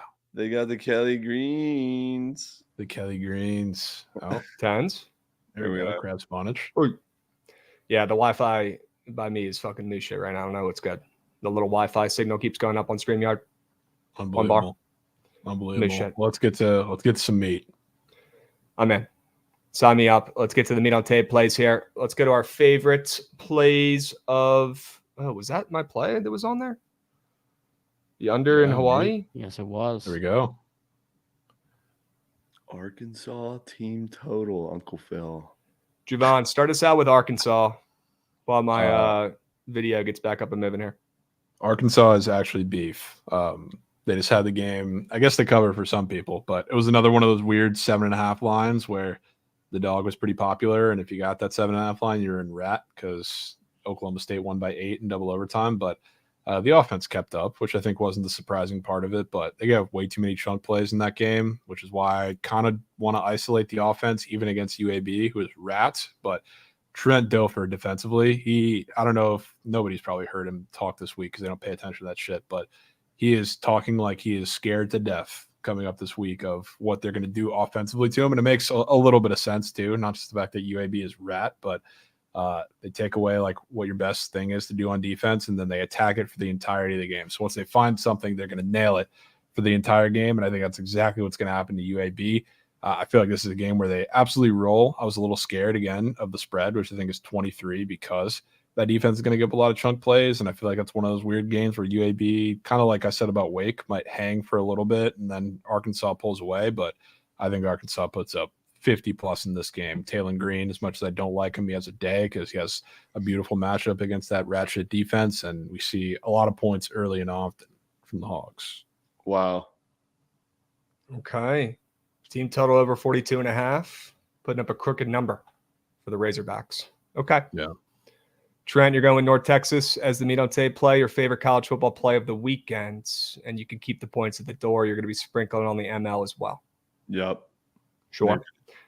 I like the under in Hawaii and Sam Houston. We've got two teams we've been betting on a good amount so far this season.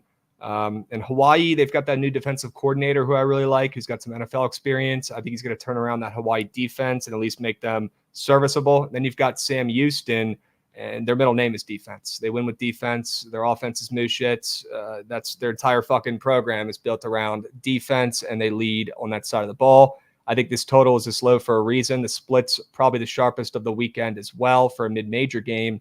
And Sam Houston has overperformed a little bit offensively this season. I feel like they've done okay. I think against this Hawaii secondary that's underrated in my opinion, and that defensive coordinator that's really leveling up this Hawaii defense, they're going to really struggle. And I think Hawaii's offense on the roads is going to see, some trouble as well against the Sam Houston Bearcats defense on their home fields. We know that's where they thrive, and that's how this team wins. It's on that side of the ball. Their offense pretty much inept. I think this is going to be a low-scoring, close game back and forth. I think it's going to be a field goal game, and you're going to see minimal points, under 40. This one's going to soar under. I'm in on that. Sure. Sounds sharp. All right, gents. Some meat on tape plays. Chat, take a screenshot of these puppies mentally, but we'll post all these plays on BTL's Twitter later this weekend. What is the spread in that Arkansas game? 23. Jesus. Thought it was going to be way more. No. I mean, the total's 61.5.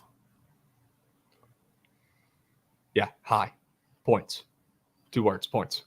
Real quick, before we get to our prize pick squares, honorable mention plays that I was looking at in college football this weekend. I like the under in Cincinnati and Miami of Ohio, under 46.5. One of the first games of the weekend on Saturday. I think it's a noon kickoff. Miami of Ohio's defense is legit. I think they give Sorsby some trouble, and that Cincy offense some trouble that's looked okay so far this season. I think Miami of Ohio's defense shines. I like that under. I like Notre Dame and Purdue over 47. I'm not getting caught back in Purdue with the points at home. I think both offenses shine, though, and Notre Dame keeps their foot on the gas pedal, and Purdue puts up a couple themselves against that overrated Notre Dame defense. Tulane, Oklahoma, under 46.5. I think Oklahoma's defense absolutely silences Tulane here. They cover the game source under. ODU plus 15 against my Hokies. This was going to get mentioned. We lost the last time we went down there to ODU, and ODU, even with the potential backup QB playing, is only getting 2 touchdowns on the spreads against Virginia Tech. And I've seen this movie before. We'll win this game, but it'll be close, and it'll be a 10-point affair. So take ODU with the points, and then Colorado State over 58.5. I think we get an absolute shootout in that game between Coach Prime and Colorado State, their rivals. Sure. All right. Let's do a quick prize pick square college football weekend preview segment here and power through these puppies. I've got Brendan Sorsby, like I just mentioned, less than 1.5 passing touchdowns. I mean, the square could not be more green. I know, Jovan, it's your guy. I know. Just not in this game. Not against Miami of Ohio's defense, the best defense in the MAC. And that total is that low for a reason. This is the greenest square on prize picks for college football. I'm taking that less than. It reminds me of Josh Allen's less than touchdowns last night. And then Diago Pavia has not thrown a pick yet this season, but I think he's going to have to throw the ball a little bit more in this game on the road than he has in the first 2 games of the season combined when he's relied more on his legs. And I think that could cost him a little bit in this game that I'm expecting them to maybe, not lose outright, but at least not cover. I see a Diego Pavia first pick of the season in the cards for this game, and maybe given their opponent some pretty solid field position, Georgia State on their home field. Jovan, what do you like about these 2 college squares? Camden Benjamin is the guy for Tulsa. I think Tulsa kind of keeps that game close, but the way that Oak State plays defense, it's like I don't know if it's a pride thing or it's just like they want to put guys in like one-on-one situations and say beat them.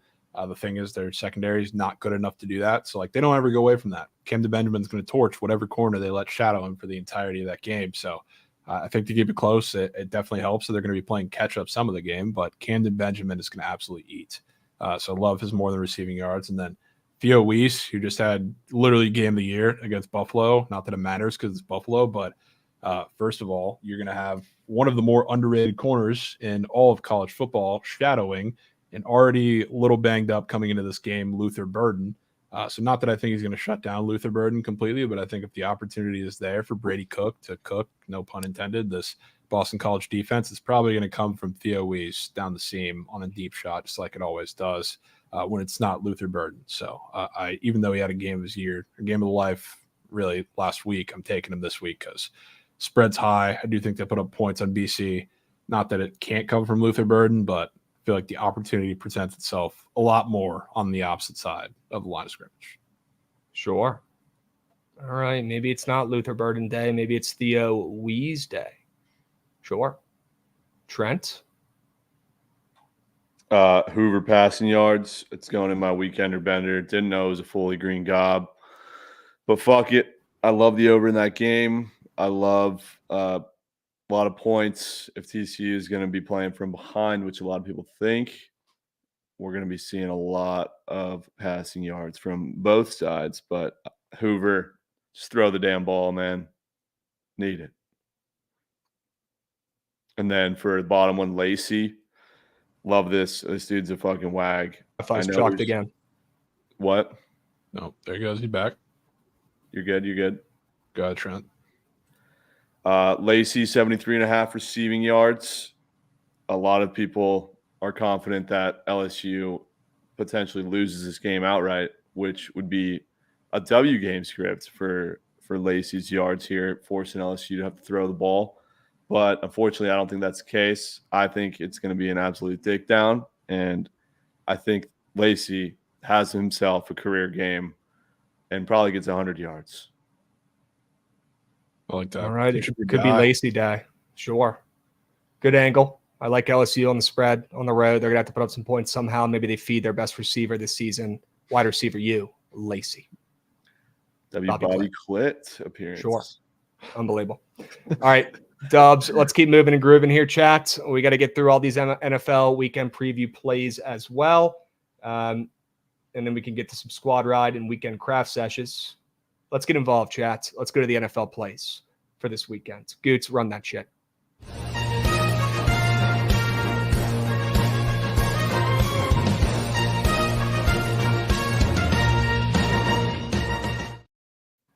All right, chat. Much like college football weekend preview, we're going to go over 5 book plays from each of us for the NFL weekend and then 2 prize pick squares from each of us as well. Let's start out with the snooze fest of the weekend. Each of us have an under up here on the boards. I'll get it started out with the under in New Orleans and Dallas. I want to fade both of these offenses after some pretty good showings last week, if I could say so myself. I mean, these teams pretty much showed up and showed out last week and balled out, and I want to fade both these offenses when the lights are bright, when everybody's honing in and watching this game and seeing if these two teams are legit. Although I do think the Cowboys will be a playoff squad. I don't think they're going to win the division, and I don't think the Saints are a playoff team. I want to sell high on them after a nice game, and I want to fade both these offenses in what I can already see is a stall-out fest for Dallas, where they drive the ball against the Saints D, and they stall out and they bring out Aubrey for another 6 field goals or wherever it was last game. That guy's getting utilized like no other. That might be the square of the century for the season-long lineup, by the way. But their drives stall out like no other. The Cowboys still. And with Mike McCarthy as their coach, nothing's going to change there. And I want to fade the Saints offense in this game. And I thought this total was very, very low, one of the lower ones of the weekend for a reason. Fading both these offenses after a 1-0 start for each team, and back in the under.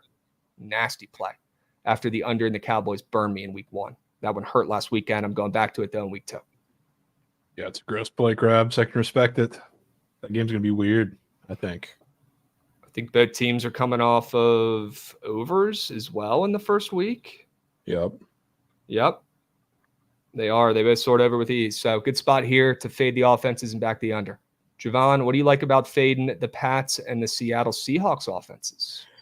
As you could probably tell from not only the NFC preview pods, but start of the season too, betting on the Seahawks, even though it ended in a push. I'm going to be putting tonsils on the Mike McDonald defense for a lot of the season, especially early when they have the opportunity to play offenses like this. The Patriots just had a great win. Not that they scored 1 million points doing it, but I think the Seahawks defense is going to have them in an absolute blender this game. I don't know if the Patriots score a touchdown. I think it's going to be a dominant performance from the Seahawks defense. Wow. And I think Jacoby Brissett, the biggest threat, I think, to this under is going to be the Seahawks scoring a defensive touchdown off of the Patriots. So I really like what their defense is going to do. And the offense is going to be a little weird too. If Kenneth Walker either doesn't play or isn't playing really at full strength, I think you're going to see a more vanilla approach from the offense, especially knowing that they're going to have the trust in that defense against the Patriots offense. So I feel like this is really at the most like a 21, if they score like a touchdown at all, like a 21-7 game. So I think the defense for the Seahawks dominates. We see a sleepy game. Sure. That sounds free as ma. Yeah, I love that play. Trent, I think you have the lowest total of the weekends, the under 36.5 in Pitt versus Denver. What do you like about that under?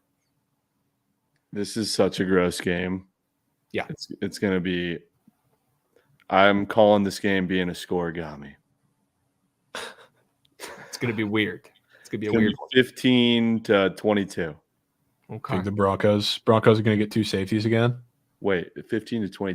15-22, Trent. Is that over? Brother. No. Give me 11 to 11. How do you even get 11? You get 7, you go for 2, and you get a field goal, I guess. Yeah. Fuck. No way you just said 15-22. Let's not get hung up on the scores here, Trent. Let's talk about the teams, the game. I think this is a disgusting game. Maybe stay away from math for the rest of the cell job. I wouldn't be shocked if one of the two teams does not score a touchdown. Okay, there we go. There's something that makes sense. Good. Yes. But I think this is a weird game. The Steelers drop. It just feels like one. You know, they went on the road against the Falcons in a big one last week. I see a bounce back spot for the Broncos here. After staying in that game for a while, lingering against the Seahawks, they ended up covering that game, kept it close. But I see Nick's getting his first win in a low-scoring affair. Okay. 15-6. No points. All right, 15-6. I'll lock that one in for you. Sure. Let's go ahead and get these snooze fests out of here for the love of God, and let's move on to some overs for the weekend. How about some Mikey overs, to be more specific? And how about some points in Tampa versus Detroit? Jovan, I'm sorry to say, but I feel like the majority of these points are probably not coming from your Bucks. They're probably going to be coming from the Lions, who are laying a crazy 7.5 spread in this game, and they're going to win by 1 million. And they're going to carry this game over the total. You're going to see the Bucks, Baker Mayfield, Godwin, Mike Evans creep back into this one late. You're going to see them have a second-half surge offensively and make this game go over. But it's going to be the Lions offense that puts up a 35 burg at least. And St. Brown, who was a ghost last week, showing up for work at home against this moose shit Bucks secondary that Jovan has been talking about all week, is very, very banged up. And I don't think the Lions defense is anything to write home about either. I think we get it a good old-fashioned over. It might be a little bit square. It might make a little bit too much sense, but I don't really give a hoot. I think we see both these teams shine and thrive offensively, especially the Lions, unfortunately for Jovan.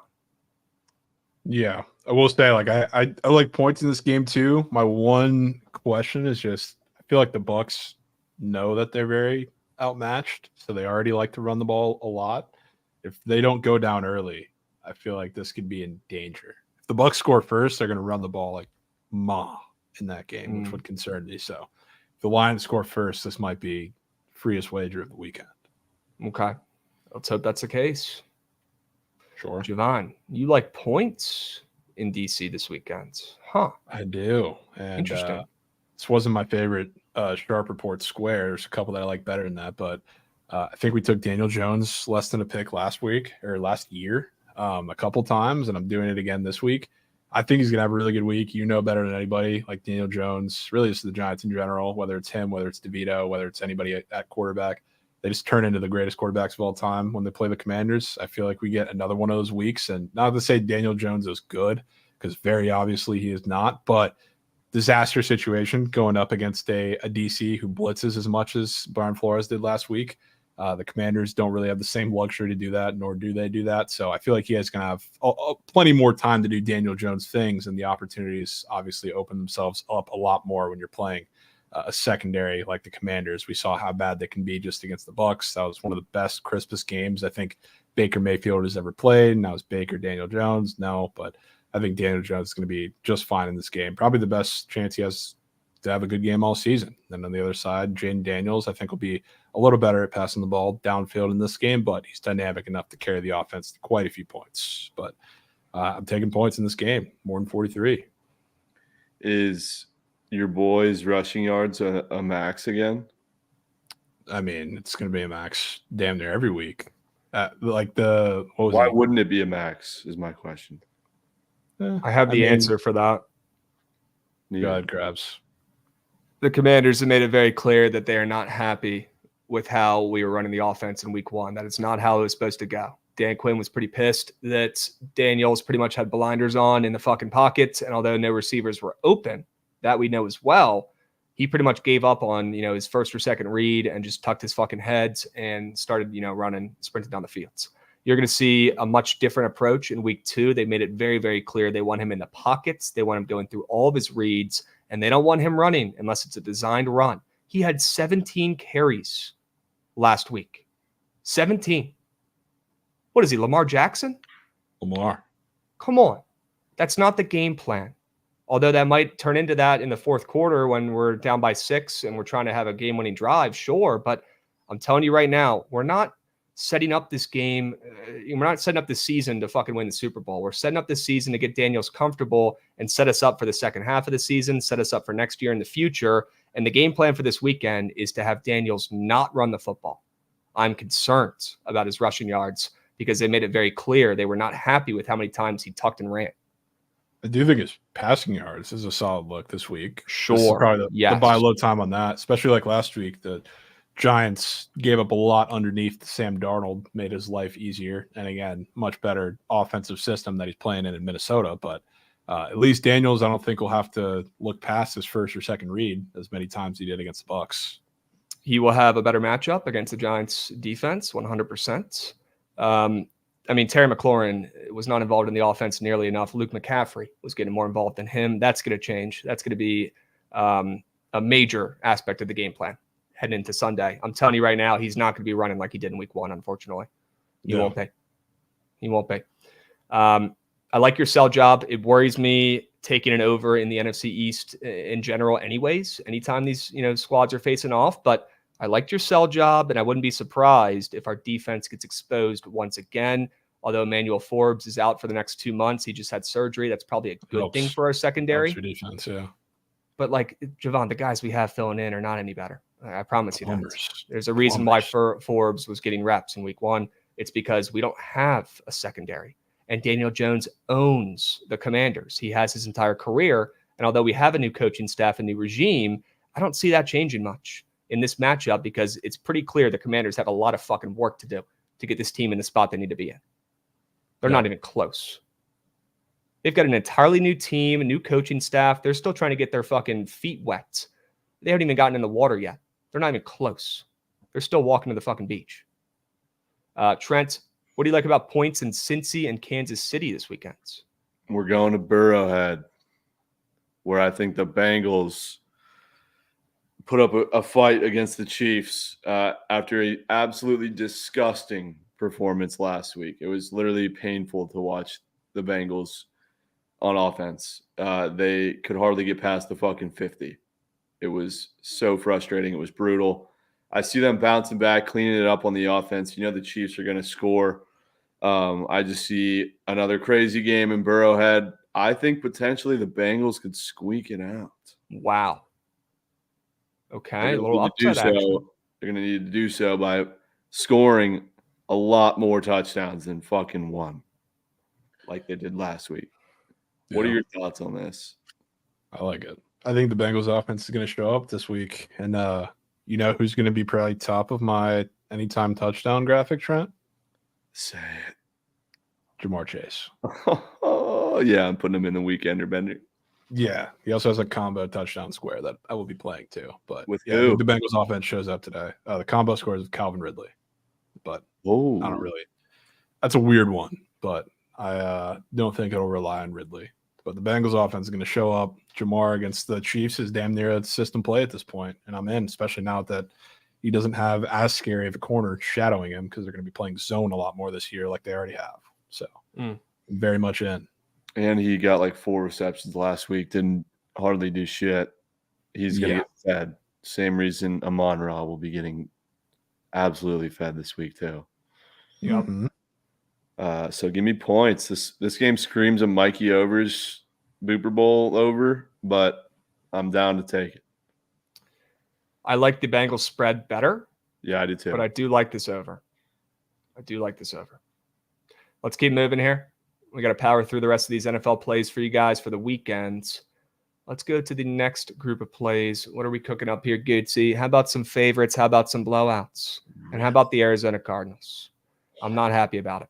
Yep. Wow. I'm not happy about it. I'm a big Rams guy. I think the Rams will make the playoffs once again this year. I think Matthew Stafford is a Hall of Famer. Cooper Kupp, they'll be just fine. They'll put up some points. They'll move the rock. But no Puka means Arizona is going to do everything they can to limit Cooper Kupp in this game. And if they could take him away, who else is getting the rock thrown to them on LA?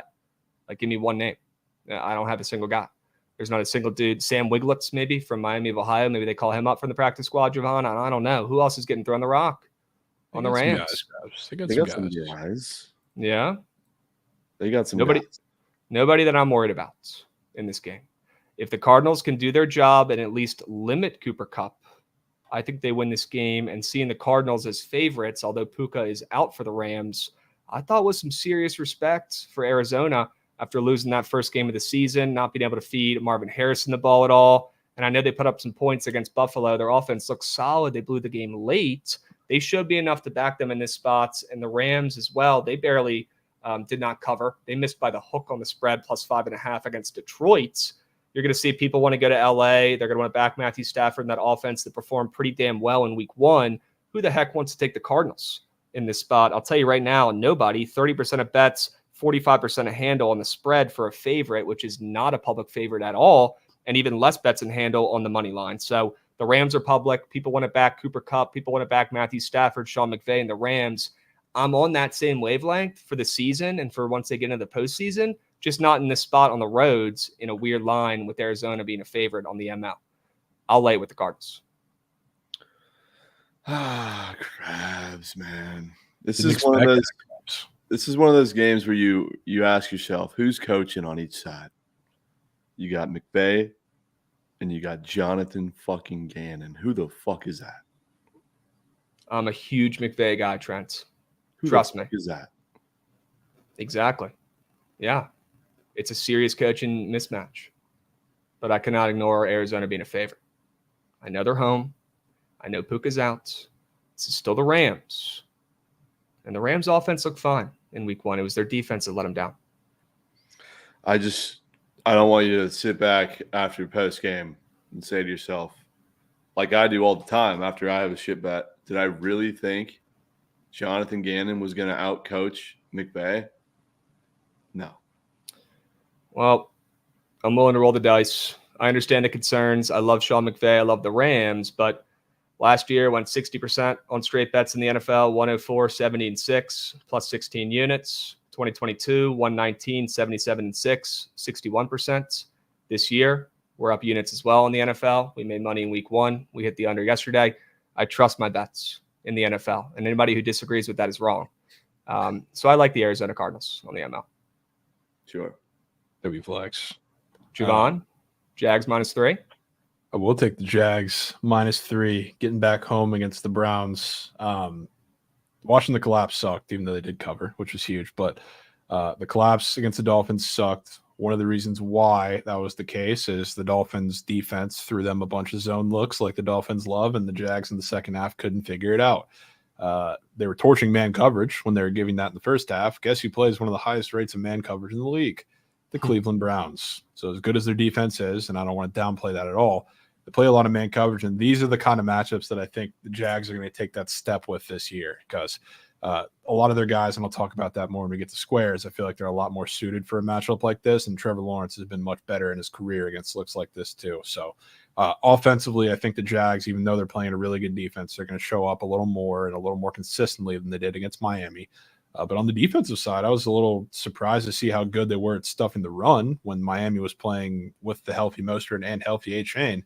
The defensive line looked really good. And the problem with the Browns right now is they're putting Deshaun Watson into clear, obvious throwing situations, and the offense isn't gelling. And now I think Jerome Ford is going to have a pretty tough time running the ball, which means Deshaun, who's going to be down one of their top targets too, and Njoku, who I believe already got ruled out for this week and might be out for a couple weeks. It's a depleted pass catching room. That's going to be in a lot of obvious passing downs against this defense. So I think the defense is going to play well too. I think this is a Jags win, and maybe the Browns offense struggles once again. All right. I'll be honest, I lean the Browns, but like Chat was saying, the Browns have been the Twitter PID for the weekend, so I definitely will not be betting anything in this game. I'll stay off, and I like your sell job on the Jags. It was a tough spot in this game for me. I like both of these teams to bounce back, so I understand the Jags sell job, laying 3 at home, and wanted to fade the Browns, who might just not be ready yet. Yeah. It's a tough spot for you too, Jovan. You love both these teams, right? You're pretty high on the Browns and the Jags. Yeah. This is like I guess I'll save it more for the squares, but like games like this, even against a tough defense, like you're going to see the full plan unveiled. Tonsils. Sure. Okay. Just keep feeding Brian Thomas the ball. That's all I give a shit about. Yeah, we'll talk about that. Trent, this might be the best play we've gone over yet in the NFL. What do you like about the Lions laying 7.5? Yeah, I love the Lions this week. I think their win last week wasn't lucky, but they squeaked it out, and they didn't really look great offensively, especially Goff. I think he had barely over 200 passing yards. Amon-Ra hardly touched the ball. Laporta hardly did much either. I think this is where we get last year's Lions finally going this year, and I think get a fuck ton of points. I also think their team total is probably the best bet other than the spread, but I just see a double-digit victory here. Love it. I like this play a lot. I'll be on the Lions -7.5 with you this weekend. I like that over as well. I like points. But I think the Lions laying 7.5 at home against the Bucs, who just absolutely emasculated my Mandos in that first game of the season. I mean, come on. That's some serious respect. Yeah. Disrespect for the Bucs and serious respect for Detroit. Love the play. Jovan, I know you don't love seeing it. It's against your Bucs, but you can at least sign off on it. Probably, yeah. I want to see how that game goes. That's like a live bet game. If the Bucs score first and they're milking clock, they're probably going to cover. But if the Lions score first and the Bucs have to play catch up, they might lose by 4 touchdowns. Sure. All right, let's keep moving and grooving here, gents. I believe we have some dogs to talk about. Are the dogs going to be barking this weekend? I sure fucking hope so. And I hope the Panthers wake up and get moving here. I mean, they cannot play any worse than how they played in week 1. I mean, that was the worst bet of the weekend. I want that perfectly clear, and I gave that one out. That was a shit bet.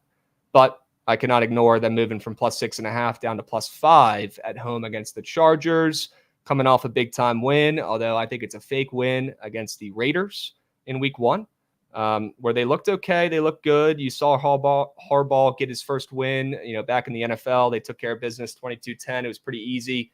I want to fade and sell high on the Chargers after a overreaction and that week 1 win. And I want to back Bryce Young. Yep, I'm doing it again. And the Panthers at home to bounce back after getting absolutely destroyed by the Saints in week 1. The fact that they're only getting 5 points.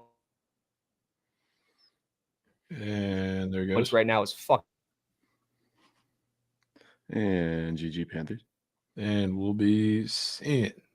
I will also have some Panthers going out, though. So W play from Krabs. Really? We'll wait till he gets back from Berg. I can talk about the Bears. Sunday night Bears up against the Texans. Texans and CJ Stroud, after the way that offense looked, and a lot of that honestly wasn't on CJ Stroud. Joe Mixon was fantastic in week 1. You can get him at a gift of under a touchdown for against the offense, and quarterback and Caleb Williams looked absolutely pitiful and did not score a single offensive touchdown in week 1. I will be backing Caleb Williams, and I think there's a very solid chance they go to Houston and beat the Texans outright. I think this is a massive bounce back game for him. I think the Bears defense especially is going to cause CJ Stroud and that offense a lot of problems, especially if they can't establish the same ground game they did in week 1 with Joe Mixon. And the other thing that you saw, like Tony Pollard and the Titans rushing attack, which is not really what they're leaning on at all, they were able to gash the Bears for some pretty big runs. So if you're going to have that on your back, if you're the Bears, that would be huge in getting Caleb comfortable, especially in the play action game. And I think that's kind of how it plays out. So give me Caleb Williams and the boys to probably win this game outright. So we'll have some ML coins out there, but wow, the 6.5 I will be taking. I love it. I usually have every Surge 6 go to Sunday night, but I don't know if I can do it. I wouldn't do it. And yeah, you're getting Texans at under a touchdown with Rome Odunze and Keenan Allen potentially hurt. Sounds like a gift, shouldn't it be? I don't think so. So give me the boys. Especially the Bears defense carried them to a miraculous cover against the Titans. Titans are not the Texans, but the Bears defense, I think, is in a great spot once again to cause some havoc. And that's why the spread is where it is. And yes, 6.5, also a good key line, which is why a lot of people love betting the favorites in that spot. I will not be doing that. Give me the Bears. And then we got Trent in Berg. Yep, another battle of Berg between Krabs and I. Should be interesting. I'm hearing rumors in chat that the Rams O-line might be chalked this week, which isn't great. Ooh. Yeah, that's why they're dogs. Their whole team's dealing with a lot of injuries. Which honestly is, I think, good for Cooper Kupp receptions. Great for Kupp. They're going to be throwing that little rinky-dink pass in the backfield to him like 5 times. Screens. Yeah. Cardinals also blitz at one of the highest rates in the league. So Cooper Kupp is going to be fed very quickly. But I love the Rams. We saw them in the same matchup last year with that bullshit field goal as time was expiring from McVay. Was it to cover, to not cover? I forget what it was. But the Rams are winning this fucking game, Krabs. I'm sorry. We'll see, my man. I'll meet you at the cash counter. Only one of us can win, but I will be on the Cardinals as favorites in that Mushit program. Yeah, definitely a lot of injuries for the Rams. I understand the play, though, and that's your squads. We'll see how it plays out. I do think Cooper Kupp gets fed, though, either way. Yeah, he's getting fucking fed. I'm Cooper Kupp #1 fan. I was a year early, probably getting back on the Cooper Kupp train last year. I took him in our Bookit League way too early, and he got hurt again. It cost me. Love Cooper Kupp. But I'm a little bit worried about this Rams team as a dog with all these injuries against the Mushit cards. All right. Sure. Let's keep moving here, Gootsy. I believe we have one more book play here. Meat on tape. Save the best for last. Let me get the Giants +1.5. I'm doing it. I'll be there boots on grounds at the Feds. I've seen this fucking movie before where I get a party bus going. All the friends are going. We're going to have a great time. We're tailgating. We get into the game. And what do you know? The Giants do it again. They come into our fucking house and they hand us an L. I've already seen it, dude. It's happening. We're not fucking winning this game.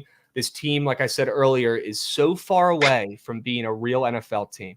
There's so much more that has to be done. There's not a single position group that did their job in week 1. They have a lot to improve. They have a lot of moving pieces. It's an entirely new roster, entirely new coaching staff, and it's not going to get fixed within a week. It's not going to get much better than last week. I'll tell you that much. And if the game plan is to keep Jaden Daniels in the pocket, I think that hurts the Commanders' chances of winning right now. And I'll tell you right now, that is the game plan, for better or worse. The Giants, Daniel Jones, they fucking own the Commanders. He plays his best ball against us. Just check the stats. It's actually ridiculous. It's hilarious how well he plays against the Commanders. People in chat were saying he turns into the white Michael Vick. I don't disagree. He turns into the absolute best quarterback in the NFL, to be completely honest with you, against the Commanders. And he's going to do it once again. The fact that they're moving from +2.5 to +1.5, and they're that short of a dog on the road anyways, after how bad Daniel Jones looked in week 1, is fucking ridiculous. And the Giants +1.5 is the play of the weekend. Wow. Krabs, I feel like you glance through the NFL slate and ask yourself, what's the most moose shit game I can get involved in? I mean, yeah, you're not wrong. 100%. Krabs mentioned this play in Tampa, like after they lost to the Bucs. He did say that. I feel like you said that for weeks. I feel like you said that even before the Bucs game. Probably, yeah. That is true. I also didn't get the memo that meat on tape plays were supposed to be different than our card. So, GG. I mean, they don't have to be. They don't have to be. There can be overlap if you want. Yeah. If you only have a certain amount of plays and you want to double dip and put the same play for meat on tape as another one, you totally can. Totally can. If you want to change that next week and put 2 different ones, go right ahead. Okay. Yeah, I had this game circled for months, unfortunately. And the Giants are the sneaky survivor pick if you want to be extra risky. I'm still debating on if I want to take them, but I'll tell you right now, the Giants are winning this football game. There's no way in fuck I go home happy from that game on Sunday. There's zero chance. I'm telling you, after Patrick Corbin, it's just all downhill. All right, zero chance. I do have to dip and get ready to leave for my flights. Sure. But just know that my 2 NFL prize pick squares, Cooper Kupp, Amon-Ra, both receptions. They're both getting fed. They're both whales. And that's all I had to really finish up with here. Well, let me look at these. Dowdle, sure. Jones pick, sure. Brian Thomas, sure. Okay. I'm going to Vegas, chap. Going to Vegas. I got to go take Manny on a walk, and then we got to leave. But W is W Friday BTL. Finish it up with some whales. Sure. We'll do that. We'll wrap this puppy up here. W Trent, safe travels to Vegas. Have a good time at the Sphere. I mean, I'm so jealous. The Sphere is, I mean, it's going to be absolutely insane this weekend for UFC. Make sure you guys are tapped in. I'm sure Trent, LC, the squad will have crazy videos, pictures up of the Sphere. So make sure you guys are tapped in. And let's keep powering through here, Jovan. Did you go over your meat on tape play yet? No, but I like the under in the Chargers game. Once again, I took it last week, but it was not meat on table. This week it is, because I do think the Panthers win that game, and I'm with you on what is now the +5, which is pretty hilarious that they're starting to get a full point, even more of steam at this point. But the Chargers, going into this season, we knew they were going to run the ball. That was their recipe for everything. They're going to be a more physical team, and sure, they've done that. They did that week 1. J.K. Dobbins looked great. Gus Edwards didn't have a huge role. I think he'll have a bigger one this week, but the Panthers got gashed by the Saints, really between the tackles, running with Alvin Kamara a lot. And the Saints pulled guards. They did everything. They created massive holes. And now Derek Brown, who's their only really good interior defensive lineman, is also out for the season. So I don't see any reason for the Chargers to do anything different. Like, I don't think Justin Herbert's going to be putting the ball in the air really much at all in this game. And I think the Chargers can find success doing that, but I think they're going to be settling for some field goals, which is why the Panthers are win or keep this game close. But on the other side, like, I think the Panthers are going to win or keep it close. That's probably not going to come with points against this Chargers defense really either. I think in this game, there seems to be like the narrative of there's going to be an emphasis coming from the coaching staff of getting Bryce Young on the move, which they started to do in the Saints game, really didn't finish it, but getting him on the move with short underneath passes. They got him on the move, but a lot of everything was way too deep downfield, which is why he struggled for parts of that game. Now you're going to see them try to craft more careful drives with him and see kind of how that pans out. So I feel like this is going to be a super cagey game, I guess, like a little reminiscent of what the Chargers game was last week. But this game feels like, I guess, a better comparison. This feels like Steelers-Falcons of week 2 to me, like a field goal fest that ends like 16-13, one way or the other. Dude, I love this play, man. It's going to be hard-earned. It's not going to be easy. Let's hope we can somehow cash Carolina as well. Are you going to be playing both in this game, Jovan, the under and Carolina? Probably breaking the golden probably rule? I think I'm just going to stick to the under, but maybe craft up a little underdog leg because I always get there at some point and put the ML in there. It's for a little sprinkle, but the under I like much better. Okay, perfect. That's why it's on meat on tape. That was a dumb question by me. Chats, if you're not tapping into the meat on tape plays, figure it the fuck out. These are our 3 PODs for the NFL slate this weekend. Get involved. Change your life. Okay. I love the Giants this weekend. And no, this is not me just being a moose shit fading my Commanders. This is me talking about this play for literal months when the schedule dropped and knowing that we're going to lose this game. Okay. Let's move on to Prize Pick Squares. And Jovan, if you could go over yours first here real quick, let the people know what you like about Rico and Brian Thomas this weekend. I love Rico Dowdle. I'm going to be reaching to start him in fantasy. I love him so much this week. And I know you like the under in that game, but last week against the Browns, which is a much different defense, the Cowboys had to go, which what I thought was a little weird, but I guess looking back on it makes sense. They went Zeke early downs, Rico Dowdle third down back, which makes sense because like Zeke is the guy. But I expected them to use Rico a little more to kind of take the Browns defense outside, but they were kind of destroying them in the interior, which was a little surprising. I think it's going to flip in this game, and Rico Dowdle is going to get a lot more early down work, which whether it's rushing, whether it's receiving, I don't really care. But I feel like this is the perfect game and perfect game script for a Saints defense who you need to take to the perimeter. You can't beat them on the interior. This is a Rico Dowdle game. So I think the Cowboys, even if the game goes under, put up a lot of points. I think Rico Dowdle has probably one of his better games of the season. He gets multiple touchdowns this game. I will be taking him to score too, but I think this is a perfect week for him to have a massive role. Same thing for Brian Thomas. I'll say it like this.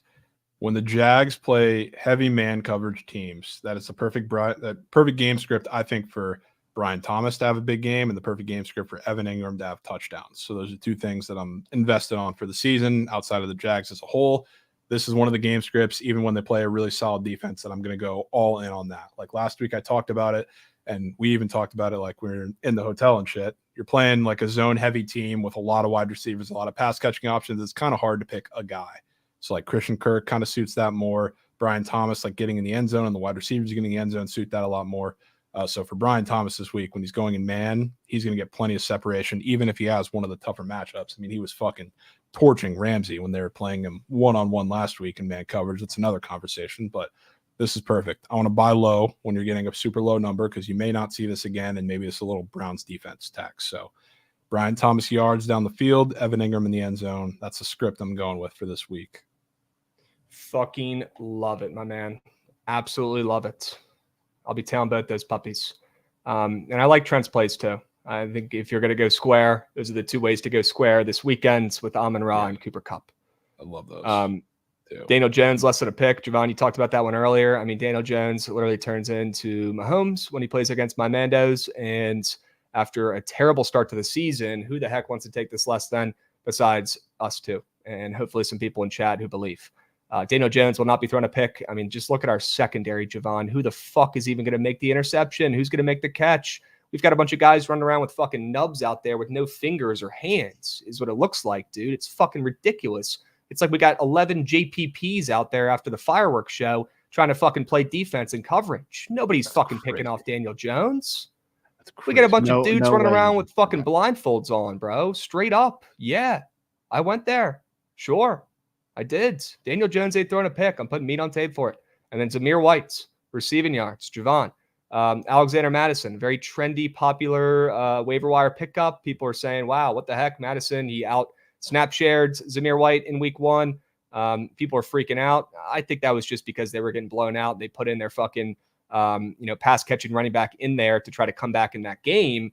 I think you're going to see, sure, they're going to get blown out by the Ravens once again in the spot, but everyone's going to be expecting Alexander Madison to be the guy to go in there and be the pass catching back. I think the fact that they're putting up this Zamir White receiving yard square gives me Jovan square vibes a little bit here with those, cheeky running back receiving square vibes. Everyone's thinking it's going to be Madison once again. No, not so fast. Lee Corso vibes.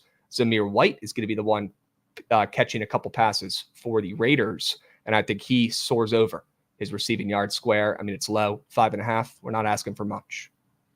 Love that. That was one of the couple I was looking at and considering. So let's go. Let's go. W's. Let's keep moving and grooving here. I'm hearing Rico got bumped up to 49.5. Wow. Fucking love that Pax picks. It's also by the way, I think a fantasy score will eventually come up for him. So just like Jonnu Smith yesterday, even though he didn't get in the end zone, it really didn't matter because I think he ended the leading receiver. But Rico Dowdle, I think, gets in the end zone one or maybe multiple times. So if they have a fantasy score that pops up, I'm very interested in that too. Okay. Chats. Stay posted. Stay tapped in this weekend. Jovan thinks Rico's scoring a tutty. If they put up that fantasy score, take some action. Take command. All right, throw that puppy in there. Let's keep moving here, Gatesy. I believe that wraps up our NFL weekend preview. Some honorable mention plays that I like.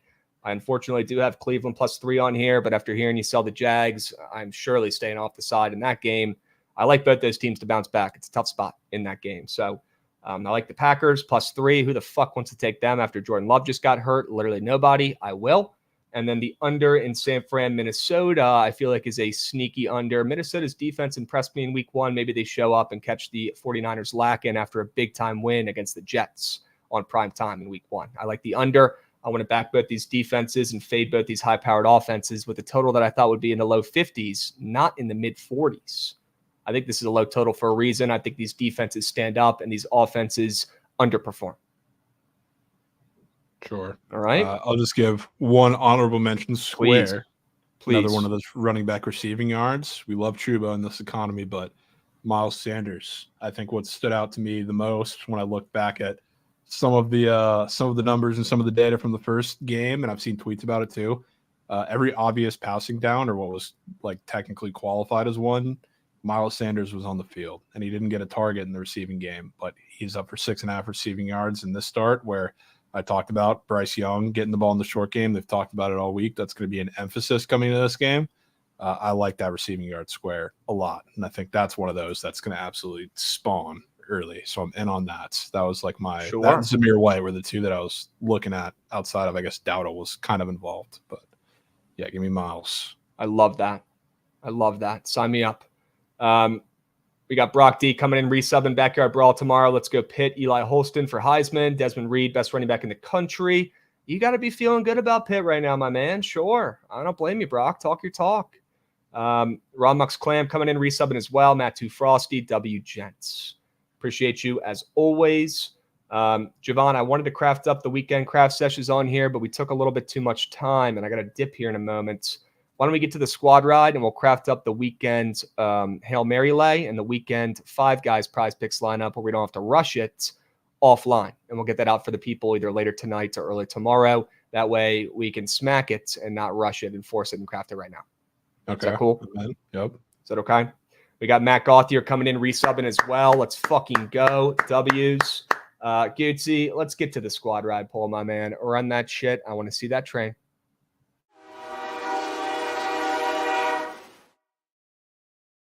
All right, gents, listen up. Lock the fuck in.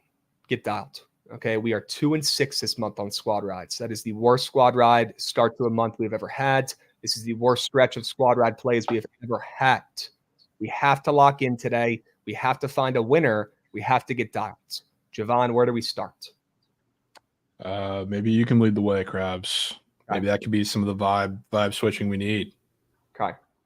Why don't we put in... Can I get a Kansas State line check on the spread? Are they still at 6.5? Let's take a peep. Are they still at 6.5? I do still have 6.5 right here. Yeah, I'm seeing 6.5s too. Huh. All right. Why don't we put that in there and the over? Okay. We'll let people decide. Kansas State minus 6.5. We'll go Arizona, Kansas State over 60.5. Yep. Anything you have to play or you're in love with in the Kansas football game, we could probably keep that over in the back pocket if needed, maybe. You keep it in back pocket. Nothing okay. I am in love with, though. Okay, sure. What about MLB today, Jovan? I'm taking a peep at some of our favorite plays. I mean, I want to fade Jacob deGrom today. I don't know what your feelings or thoughts were there. I'm definitely not going to tell you no, Krabs. I think it's meant to be, brother. I'd rather put that in there than the Giants, personally. I'd rather put the Mariners in. Sure. Put the Mariners ML in that puppy. We'll put in, what do you think, chat? What are you guys loving today? That Red Sox-Yankees over I really liked, along with the Brewers-Diamondbacks over. That Maybe Brewers, we put those. The Brewers D-backs over is giving me vibes of that second D-backs Rangers over. And I like that Red Sox Yankees over after the under yesterday too. Why don't we put those two in there and round it out and make it a 5-piece for today? Sure. It is BTL Friday. It is a party.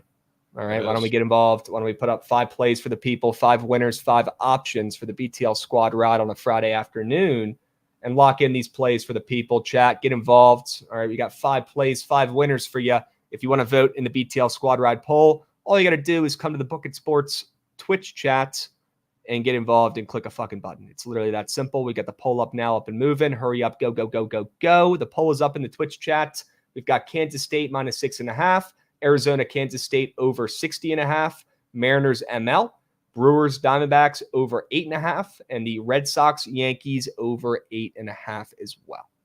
Sure. Chat, lock the fuck in. Get involved. Will there be a squad ride tomorrow? You're goddamn right there will be. You're goddamn right. All right. We'll put out a poll for that tomorrow morning for the college football squad ride votes. Okay. We don't want to pick it for you guys. We want to get you guys involved. So we'll do both weekend squad rides via the X poll on the Bookit BTL X account. Get involved. Do not forget about it. Turn the notice on if you don't have those already for the Bookit BTL account. You should. You should have those noties on. Okay. W. Matt Gauthier coming in with the resub. Love to see that. Right now, Jovan, it's looking like a runaway vote with the over in Milwaukee and Arizona. Sure. How about some runs? How about some runs? How about some runs, chat? 2 words. How about some runs? We could talk some PLL here while we get these final votes in. And chat, if you're wondering where the heck you get involved and where you can vote, if you're watching on YouTube or Twitter, that's great. Make your way over to the Twitch page at Bookit Sports and lock in your vote. You still have a minute left. All right, get involved. Don't just sit there. And the squad ride gets hooked again. I fucking bet. Favorite PLL squares so far, Mac O'Keefe, more than 2.5 points. I love it, Ron. That guy's been in the championship every year. He's been in the fucking league. I'll tell you right now, I know who's winning the PLL championship on Sunday. Let's not just let this all be football. It's the Maryland Whipsnakes. All right, on the blue book, which is a little bit more sharper with PLL. They're starting to get some line movement, some line respect. I think it's the Maryland Whipsnakes, who are barely an underdog at this point against the big and bad Archers, who won the championship last season. It's hard to win a championship 2 years in a row. I don't care what sport you're playing. Give me the Whipsnakes on the ML. The PLL championship trophy returns to the homelands and comes back to Baltimore. Okay, Whipsnakes ML. And give me Brendan Krabs, more than saves in net. That guy's cracked out right now. All right. Go. Jovan, we've got the over in Milwaukee, Arizona. I got no qualms with that. You made it pretty clear you're loving that play, and that got me interested too. Let's go ahead and meet at the cash counter after we see some runs in Milwaukee and Arizona tonight. Early and often. Early and fucking often. All right, chat. Make sure you guys are dialed in to the Bookit BTL X account this weekend. We've got Hail Mary lay. We've got 5 guys lay. We've got weekends, college football, and NFL previews we're going to post. We've got squad ride votes in the AMs. Do not let the Bookit BTL X account get swept this weekend. A lot of plays, a lot of winners. Okay? Chat, how can I change a life? How can we change a life? Where can we drop? Is there somebody who's live right now who we could take you all to? Let us know. Let us know. And please tune into Ron's Twitter Spaces. I believe it's 6 p.m. Eastern tonight. He's going over the PLL. He's been doing these all season. He's been smacking bets left and right. Love it. Love it. Need a channel. Need a channel, chat. Arius said 2 words, runs. All right, send him to Chew. I thought you were going to say these 2 words, man. I was getting excited. Oh, what, Matt Wallner? Spawnage. I ain't sending someone to CSGO, man. Maybe we do Chew. Send us to Chew. It's a Friday. Keep the vibes up. Drop some W's in chat if you guys enjoyed the BTL Friday. I hope you guys have a great weekend. Chew's not even live. All right, let's just call it Gucci. Yeah, we might call it. You can only do so geez. much. You can only change so many lives. Okay? Chat, we'll catch you guys on Monday. Same time, same place. We'll be seeing. Thanks for joining. A little bit.